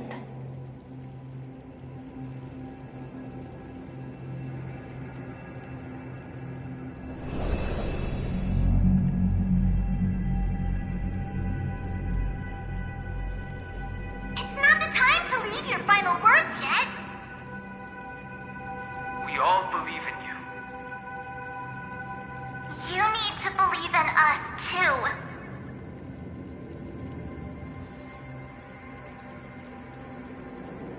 We'll wake up together.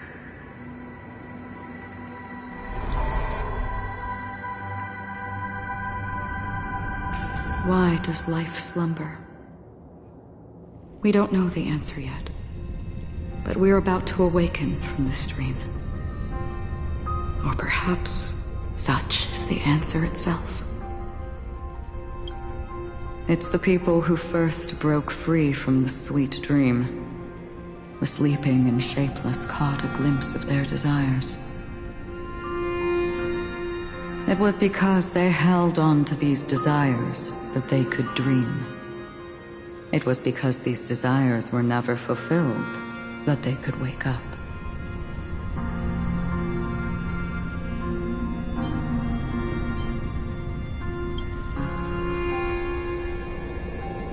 I think that's not entirely true.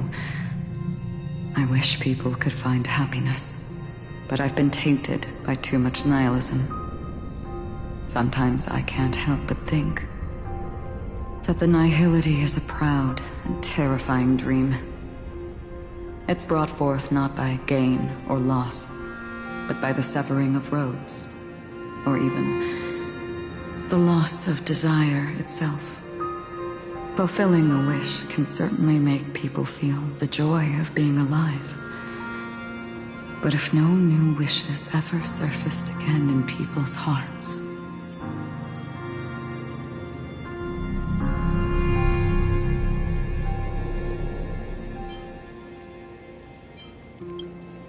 indeed, behind the shadow of the nihility, there must exist the most blazing source of light in the world.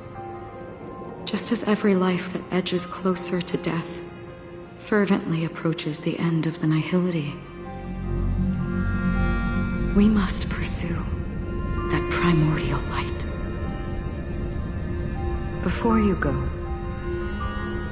would you tell me your wish?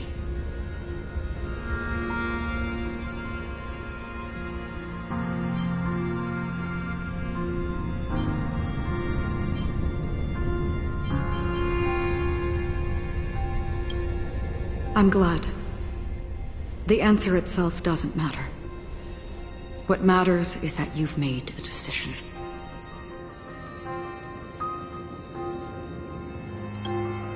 Only a name remains. A person that I was, and now want to become.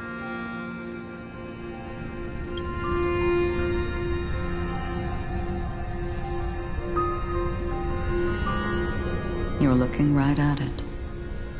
She is a hunter who treads upon the finality, destined to sacrifice her own wishes to defy destiny. But no matter which path you and she walk, death will always be the destined finale and the last reunion. Are you ready? She too was here not long ago. You can witness her resolve through this. Witness how that tiny spark of bug light broke free from the pull of the nihility.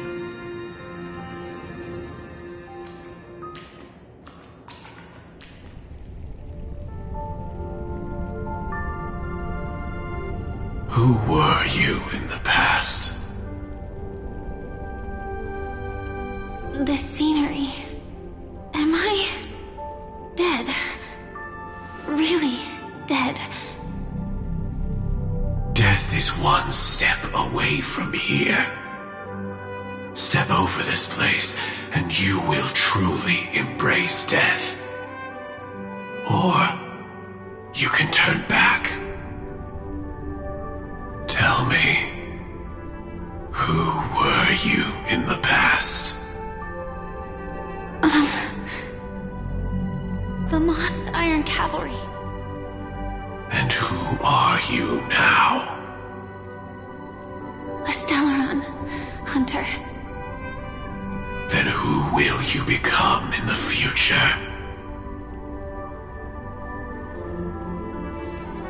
Just an ordinary girl. Well then, keep walking forward. Death would suit you better. Never. I fought tooth and nail to get where I am today, and this isn't over yet. Even if everything burns to ashes, I won't give up. You should know that's a wish that can never come true. You couldn't become an ordinary girl, even in the last sweet dream. Why do you think that?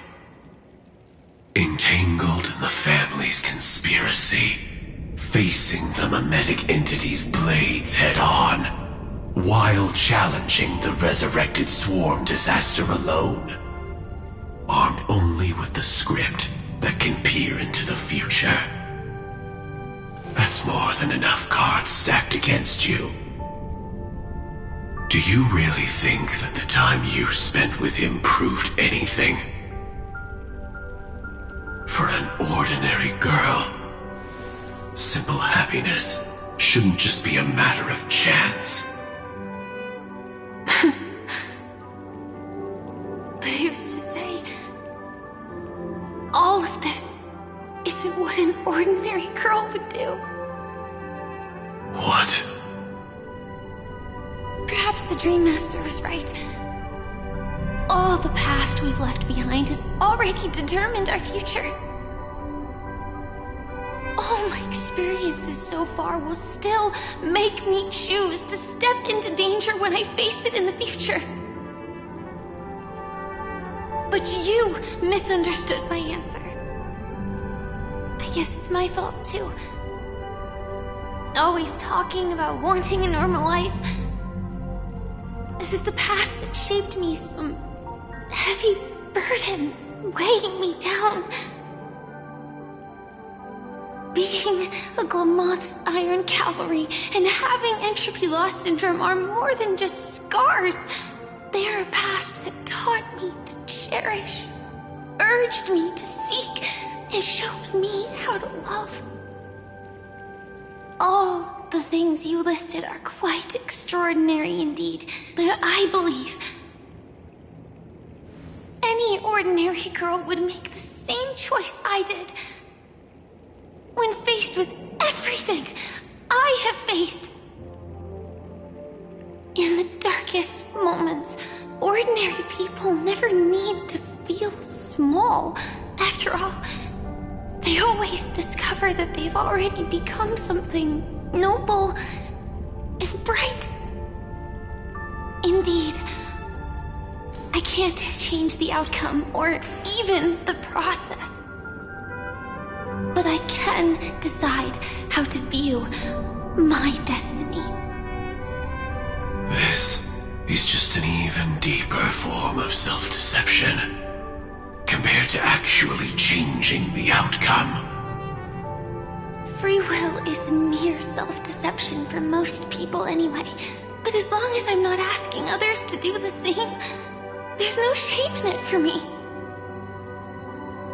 Everyone has their own answers as to why life slumbers. Some will never find their answer. But no one can take away their chance to keep looking for the answer. I won't give up, nor will I blame those who do. All I need to do is return their right to make that choice, and return that right to myself as well. So, I will leave this place to together with you.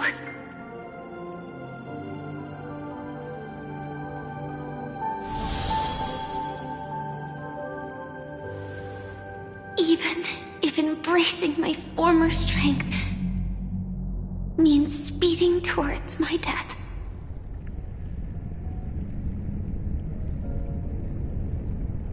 The name I gave myself is Firefly.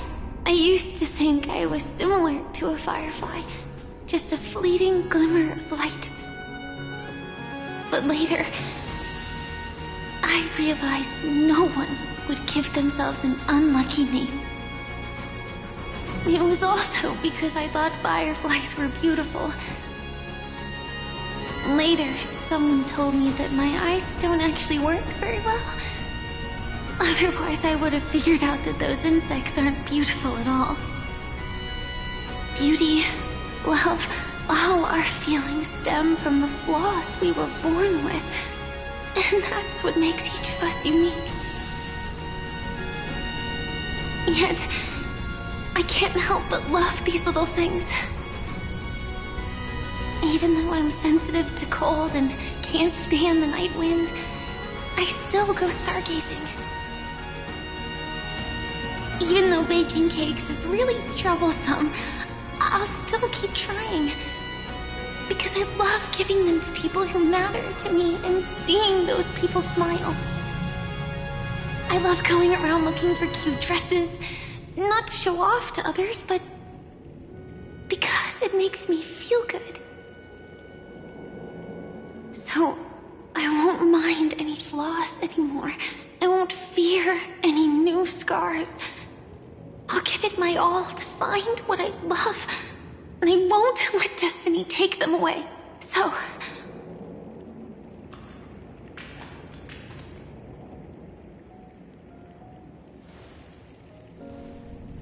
moths don't fly to flames because they yearn for light. It's about going through the flames, igniting yourself and burning with the most intense light. My destiny won't fall into darkness. I will light up everything around me.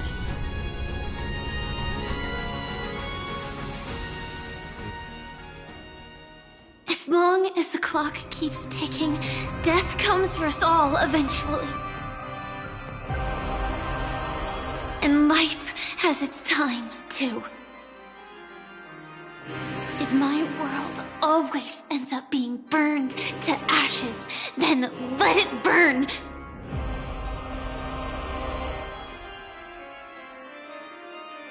As long as I can keep burning, then wherever I am will be flames, not ashes. Order. Dismember. Actually, I used to envy you. You wouldn't feel pain, even though you were born to bring disaster.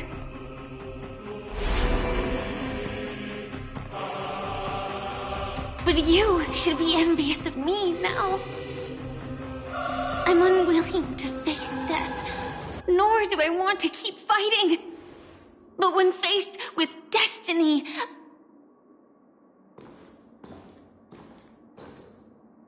I will never run away!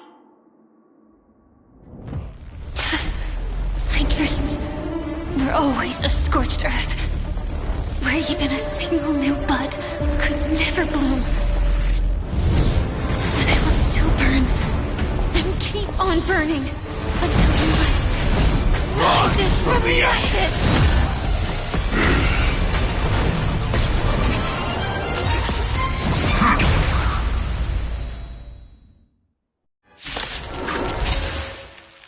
If you are the Dream Master's answer, then listen to my reply in his stead. People hold on to hope not because they have never faced inevitable death. It's precisely because we are destined to die that we hold on to the hope of wanting to change something. I'm fine. I'll overcome the thorns. Wanted to doubt farewell.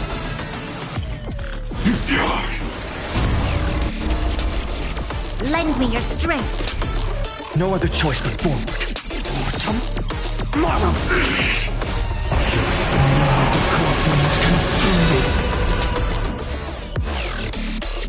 The sun tear the sky. Capturing, initiating bite, mutation. The flames unquench the flames of blood. Execute, devour. Is that all? For agony! I'll never yield to fate. Hail the new dawn!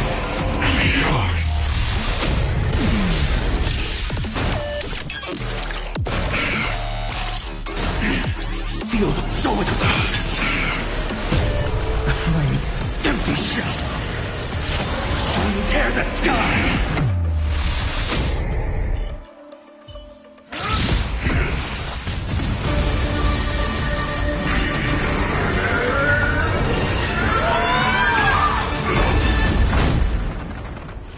I knew it. Everything's far from over. If embracing fate is also a form of resistance, this time...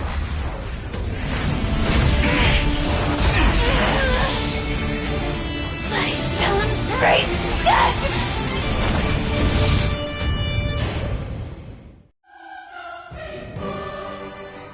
To live is to imagine a future version of yourself. But fate is never fair. The choices people make are almost completely dictated by their past. No matter how much they try to move forward, there's no guarantee they'll see the future they've imagined. It's the same for every path. The nihility already exists, whether you admit it or not. And nothing can ever completely escape from nihility. Most paths make people believe that this world is good. That as long as you are willing to believe, you would gain power because of your belief. But that does not apply to the nihility. The nihility is absurd and vast, capturing those who were unwilling to blindly believe, yet are powerless to fight back. It has nothing to do with good. Be it willing or blind, the way people obtain strength from faith should come from within, not from being forced to bow their heads. This will be a tough journey. Are you still willing to return to the starting point once again?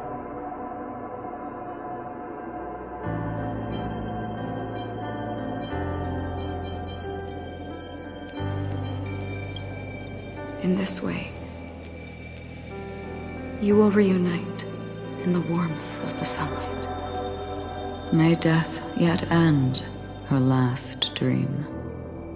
May you guide people back to the waking world. In the coming long nights, I'm afraid you will face many setbacks and witness many tragedies.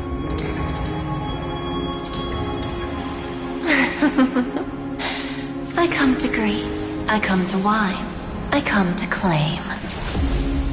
I grant poison for nectar, sow in spring to reap in fall. Await wizened fruit to fill livened boughs. All for the Amber Lord. But when you make a choice, there will be a fleeting red that reappears before you once more in that monochrome world.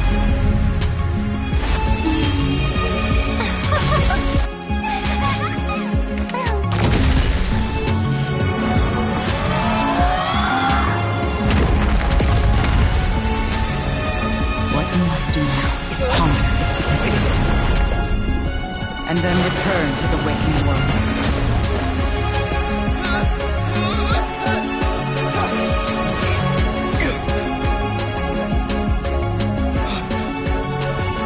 Don't worry. Even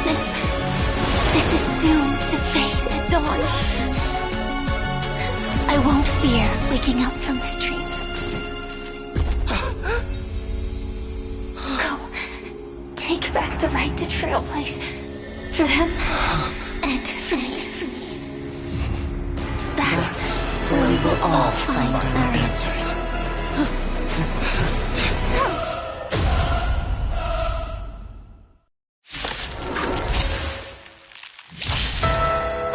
Mr. Sunday, it's time for you to wake up from your dream. The future of Penacony won't belong to the Order, but will be determined by human will.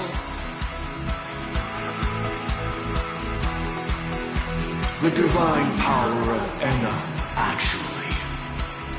So be it. It wasn't my intention anyway. Let us discern in human form the final conclusion.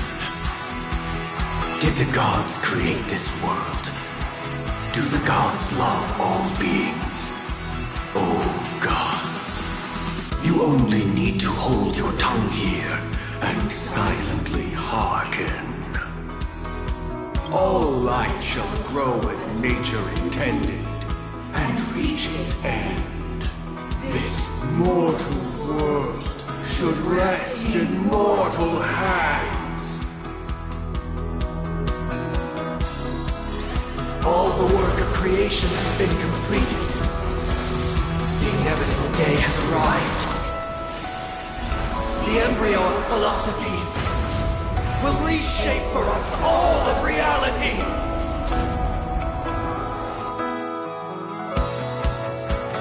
No more gods will ever stand here again. This paradise shall be forged by the King of humankind. The Order is ultimately flawed. By his decree, it shall be ended! Its remembrance is fleeting and imperfect. By this decree, it shall be ended! No way! Rosalina gave her life to protect the Sweet Dreams past. The hunt brings only futile misery. By this decree, it shall be ended! Tyrann's bullets still protect the Sweet Dreams present! The nihility leaves no light unextinguished. By this decree, it shall be ended!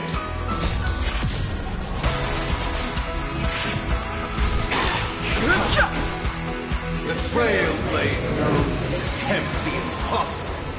By this decree, it shall be ended!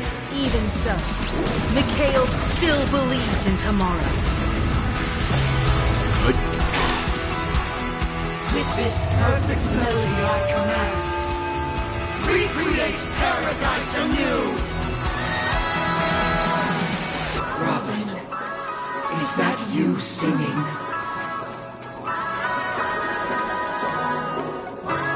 Now, it's time to become the new Watchmaker.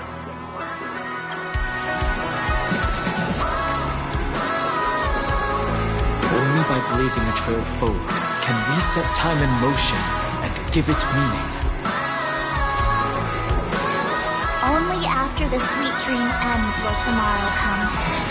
People will keep moving forward, discovering countless new wonders. Tomorrow, people will know that the world will still welcome countless marvels worth fighting for. A stagnant sweet dream can't imprison our desires.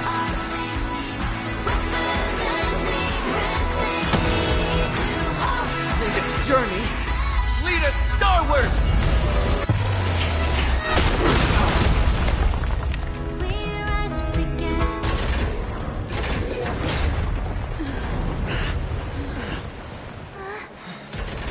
So, why does life slumber?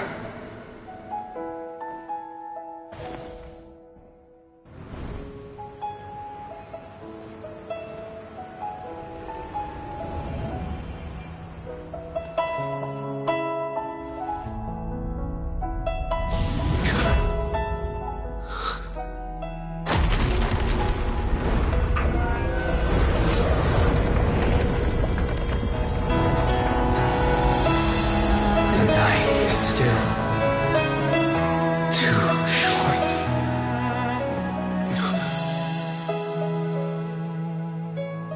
Brother, the dream is over.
Wake up.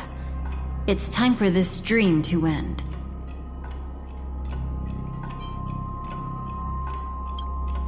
Destiny won't let me give you the answer, and the true ending is too sad. I'd rather you forget about it.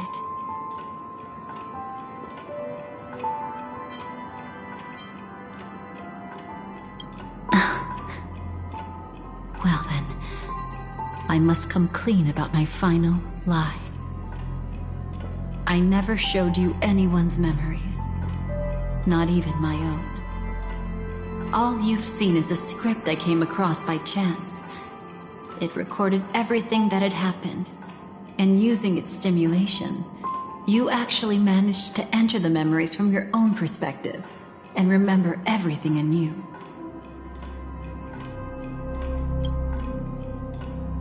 It means you're different, unique.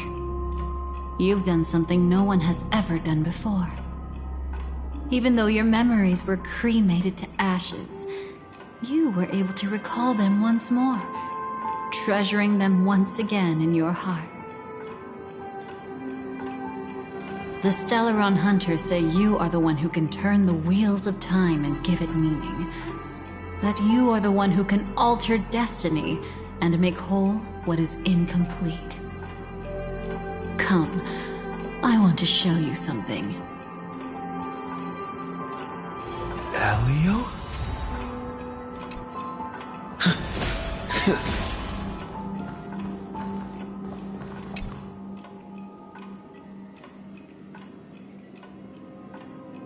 This is what I promised to give you.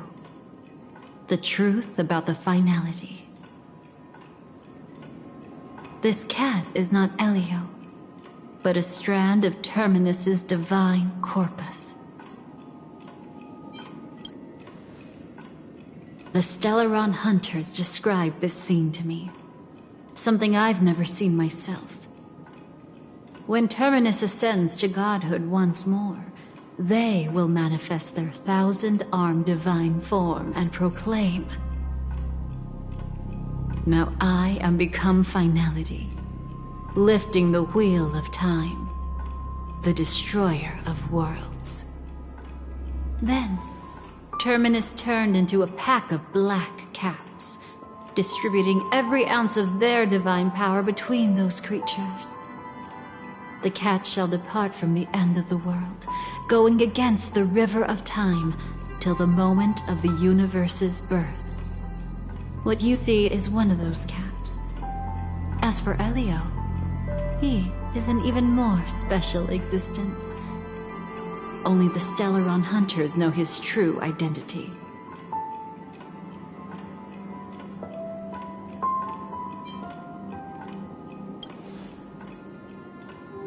It will tell you the truth regarding the ending you haven't yet remembered. But you must be prepared. What really happened is that Firefly didn't meet with anyone between the fall of the Great Septimus and when she left Penacony. Not even you. She knew how tragic her third death would be. So she only dared to watch you from afar and hid on her lonesome when she was about to fade away. But even sad memories are precious. If you can accept farewells with grace, then you'll gain the strength to create reunions. When you bid farewell to loved ones, you should cry while they can still hear you. That's the only way they'll know just how many people love them.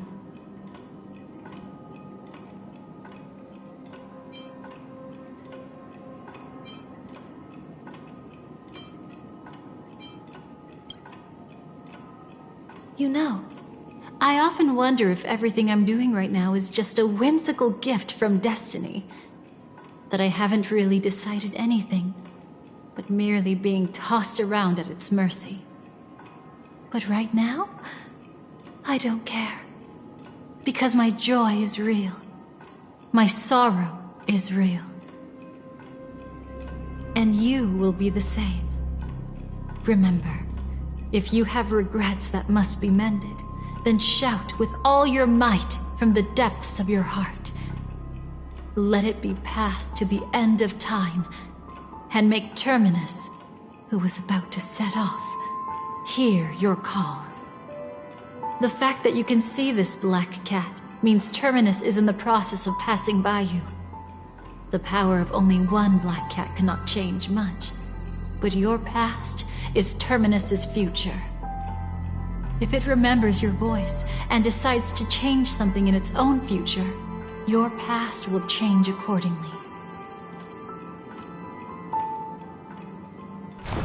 Perhaps it is because the world is destined to shatter that an ordinary girl can obtain the bouquet she yearns for.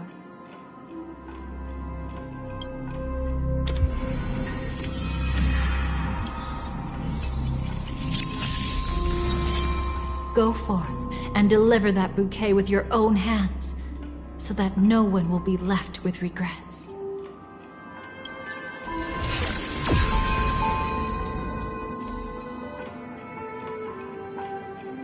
I hope we'll meet again, the only one who could ever please me.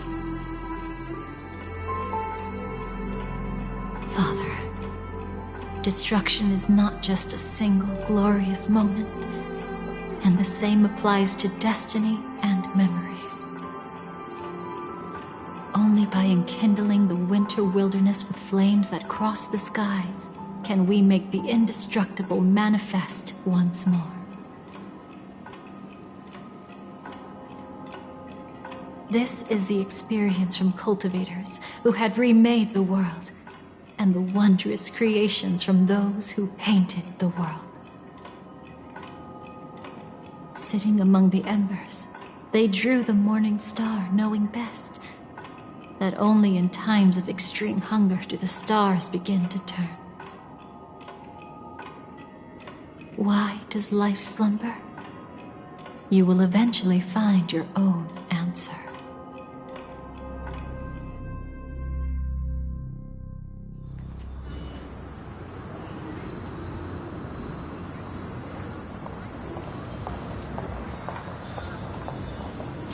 Then, let's go reclaim everything that was forgotten.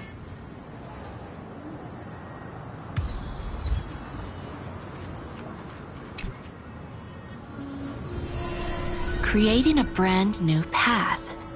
That's truly astonishing. You must have some ideas as his sister, right?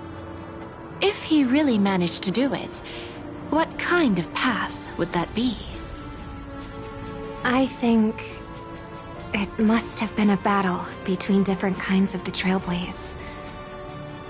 However, my brother came to the wrong conclusion.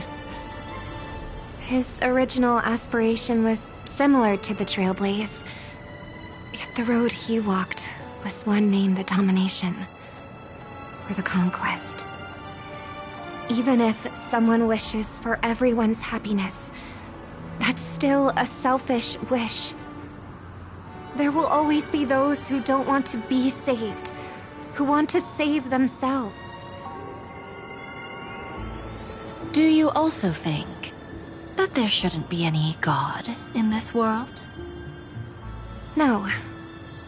Even a god who does nothing can at least give people something to believe in and find comfort in.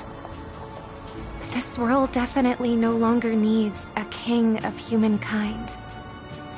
That's why I believe my brother will come to understand all of this one day as well. He made mistakes, but he was stopped. I don't want him to spend the rest of his life in prison. I want him to also have a chance to save himself. No wonder you came looking for me. Yes. I want to make a deal with you. And after that, we'll talk about what position Penacony will hold before the IPC.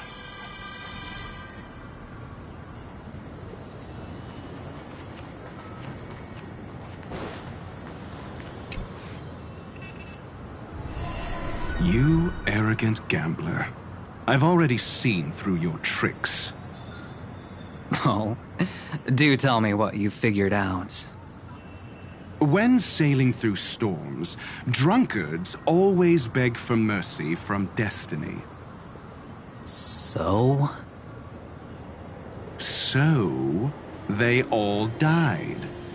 Destiny loves to watch them crash onto the reefs. A fool deserves a fool's end. I feel like I need to read between the lines here, Professor. But you know I'm not that well read.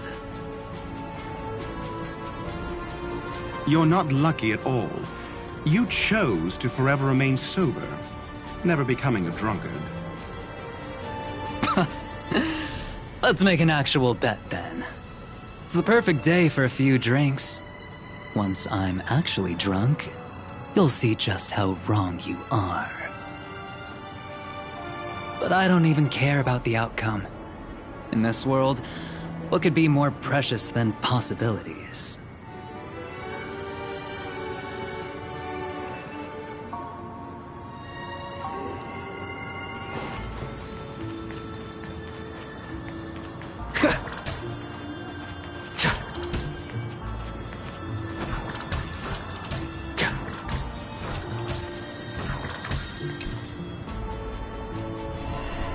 Burnt. Yes. Just like with Mr. Aventurine back then. Nihility infected the dreamscape the moment you drew your blade. Thankfully, this is the world within the dreamscape. Constance took all the knot upon herself and burnt it away completely. Perhaps she won't be able to fully recover for a long time. I'm very sorry. Don't be. She's got other pressing matters right now. That's why she asked me to meet you. She really wants to thank you. She's betrayed too many people, facing death threats from Avengers at every moment.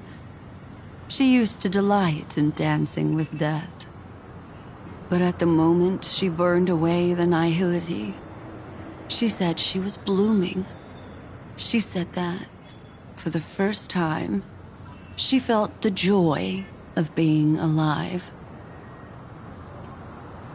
Come to think of it, people all believe that the Dahlia's floriography means betrayal. But on the planet where it was first discovered, the locals saw it as a symbol of life and prosperity.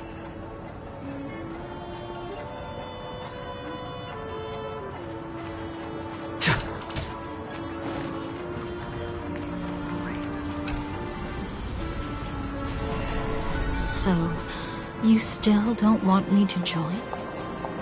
That's Elio's decision. He saw my future? In all possible futures where you join the Stellaron Hunters, you will ultimately choose betrayal. You shall become a Lord Ravager named Ephemera, poised to destroy the Remembrance.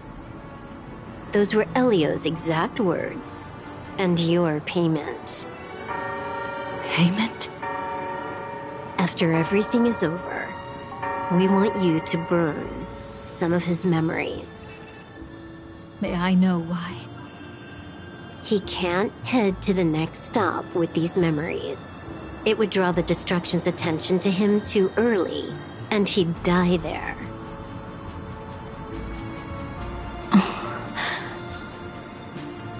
I can do that. But I'll give the memories back to him sooner or later. In my own way. Whether you try to stop me or not. No one will stop you. It is already written in the script. It will be a new beginning. The 4 apocalypses will converge towards the Destruction because of it, while the cosmos will join hands to overcome that annihilation.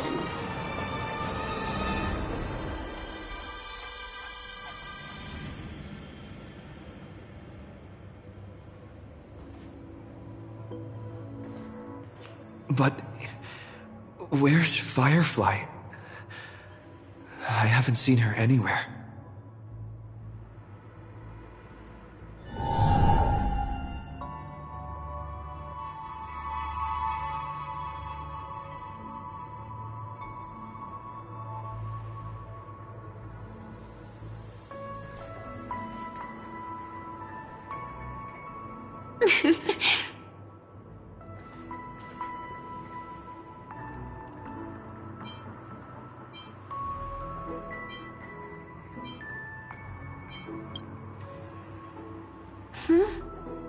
How did you know I was here?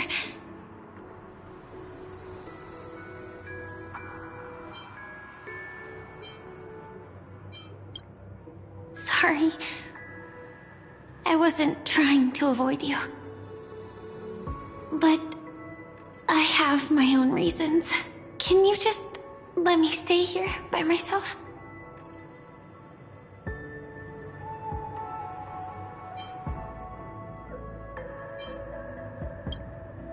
How did you know about the promise? I never mentioned it.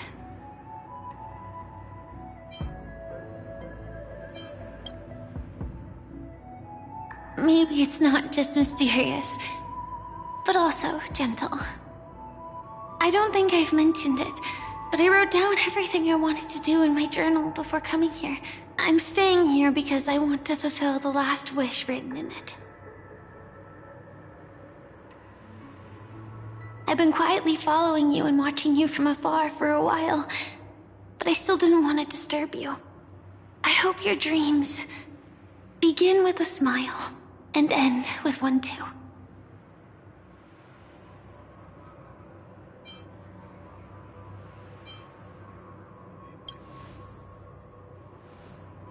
To see the fireworks, of course. I heard there's this huge airship in Penacony where you can get an absolutely photo-worthy view of the fireworks. So? Let's go watch the fireworks.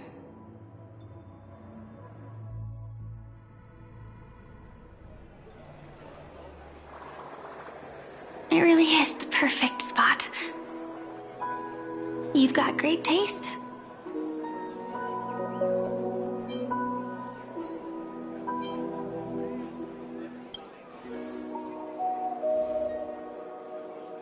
Either way, thank you. Looks like it hasn't started yet. Let's sit for a while.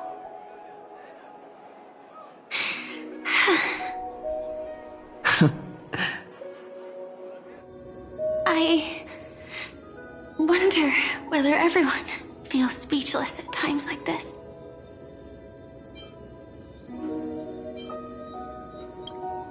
Maybe it's neither. There's a saying that I always liked.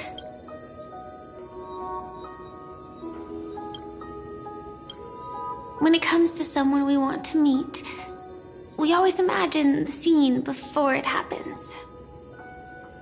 Imagine the words we'll say that would make them smile. Slowly but surely, all the things we want to say would have already been said before we even met the person. And when we finally meet again, we realize they're even more beautiful than anything we could have imagined. Yet, at that moment, we find ourselves at a loss for words to express just how amazing they really are.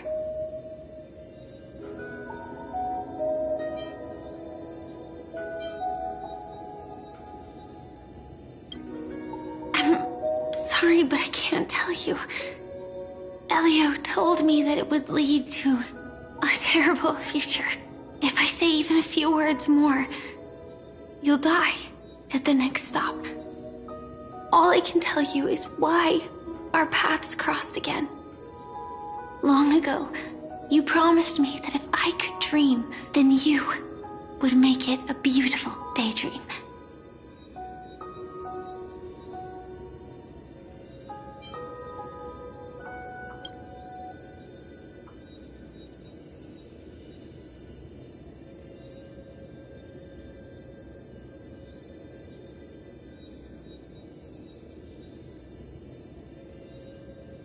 What matters isn't how they've changed, but that you still hold those same genuine feelings for them.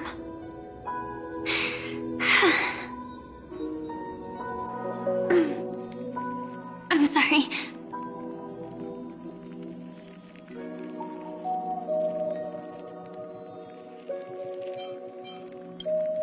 Yeah, actually, I still haven't experienced one of the 3 deaths written in the script.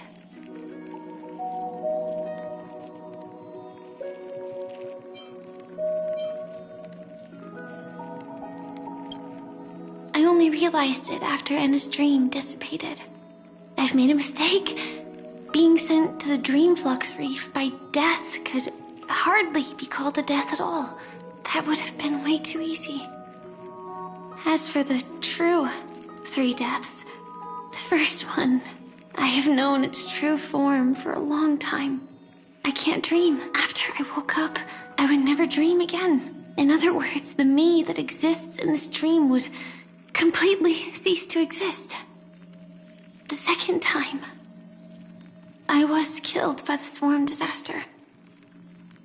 I activated my true power and came back from death. But that power would inevitably lead me to the 3rd death. My symptoms would accelerate uncontrollably until I die of entropy loss. The dreamscape had already started merging with reality when we arrived in Penacony. I thought I was dreaming, but I was actually also living in waking reality. It was causing my entropy loss syndrome to worsen. But don't worry. I asked Silver Wolf about it, and she said things won't get that serious in real life. Let's not talk about this anymore. I just don't want to see you looking sad. This is our most beautiful daydream, and we should see it through with smiles on our faces. After all, we never know when we will use up all the moments we have with someone across all space and time. Hey, could you close your eyes? If this is my only chance to dream, then I want you to see the best version of me. As we near the end, let me indulge in a bit of perfectionism. Just like what I used to do. Let's close our eyes and imagine ourselves being together. Even if you can't see me, you'll still know that we've never been far apart.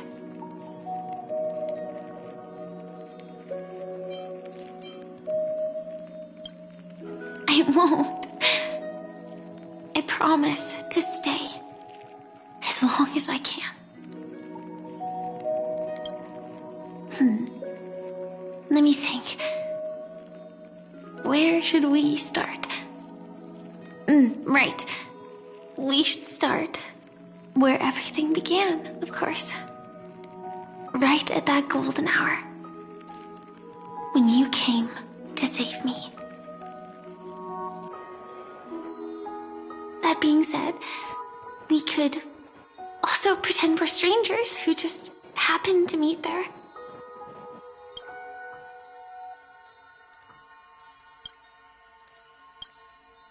Me, I'm a student traveling to the Golden Hour, and it'd be nice if I had a bit more pocket money.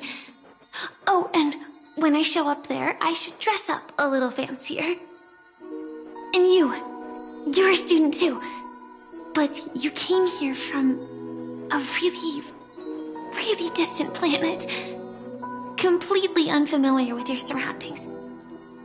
Then, a bunch of mean-looking thugs jumped out, trying to pick on you. When that happens, I'll step up to the plate. Yeah. Let me be the one to save you this time.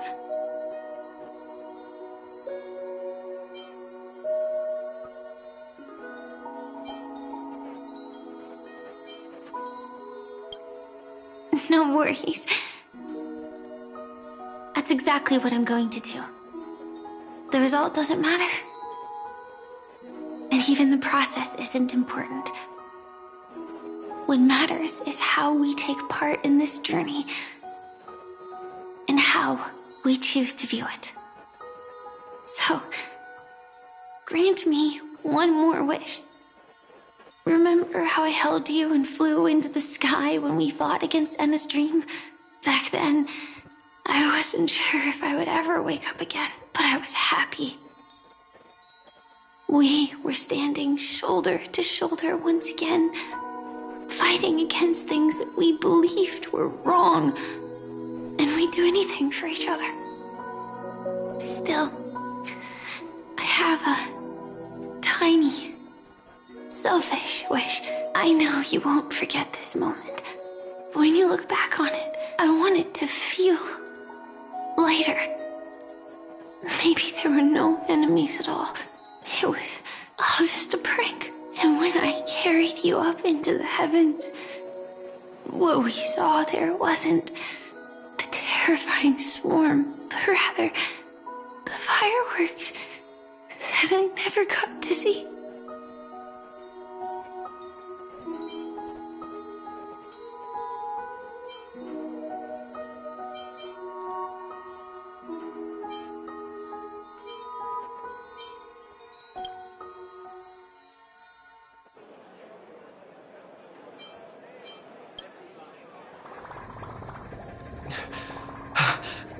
Firefly?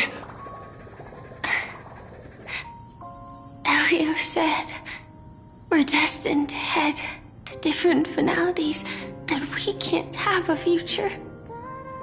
That's why you told me that you'll give me a daydream more beautiful than any ending could ever be. I'm looking forward to it. But can we really not step over the ending together?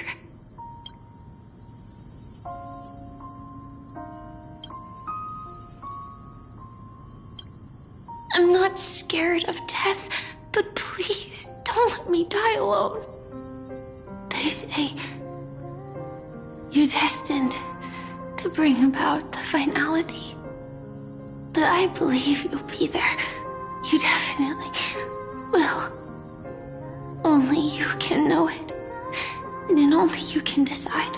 This cosmos certainly doesn't exist solely for you, nor does it flow only under your gaze, but it's forever waiting for you to save it.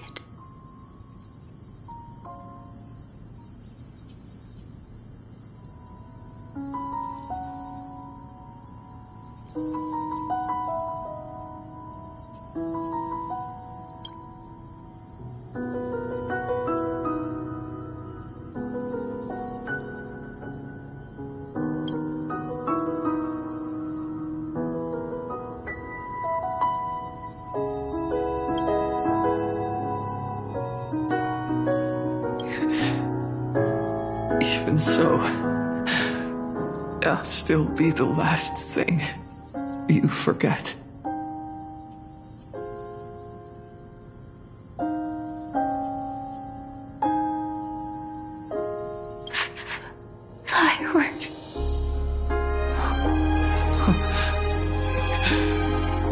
know.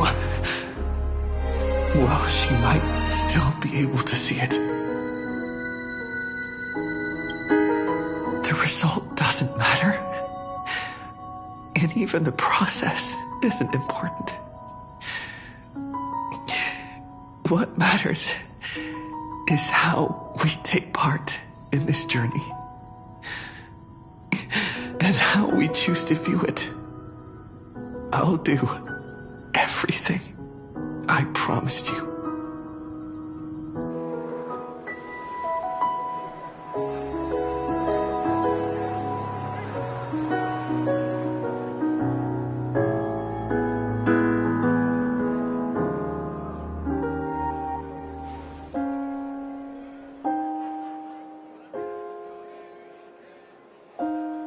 Am I still one step too late?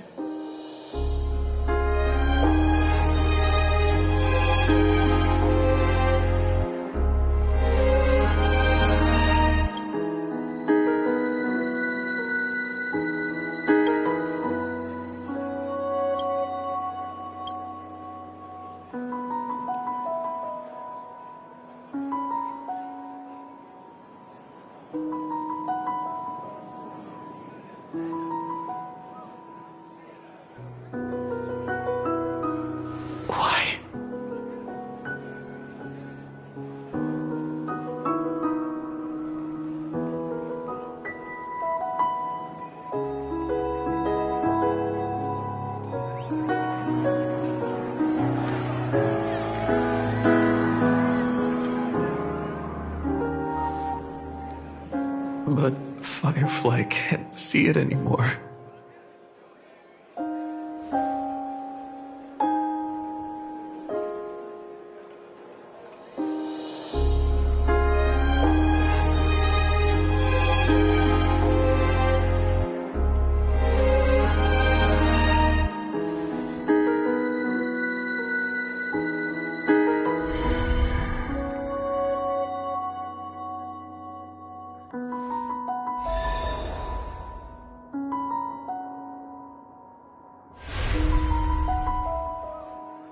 No.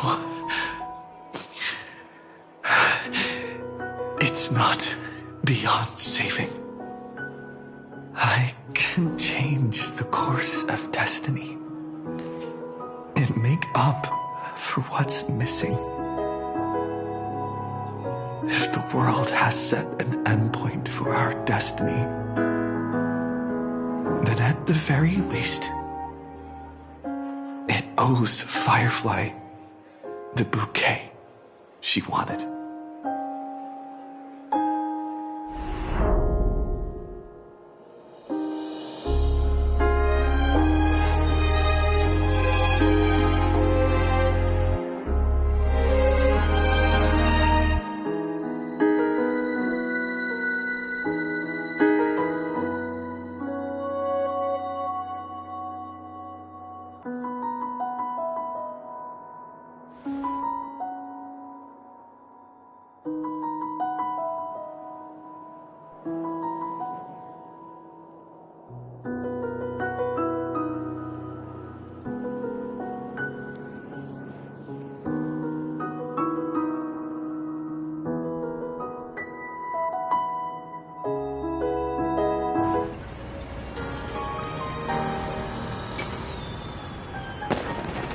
You see, everything is possible in this land of the dreams. We each came here with our own goals and realized them in unimaginable ways. Whether the outcome was sweet and dreamlike or bitter and real, it is still the answer we longed for.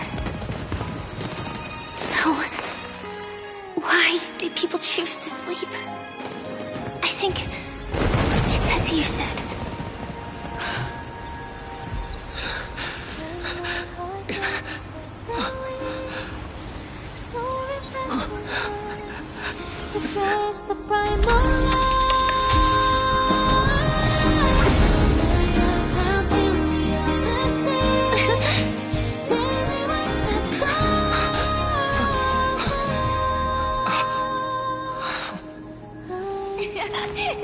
So when tomorrow comes, we'll wake from our dreams, smiling.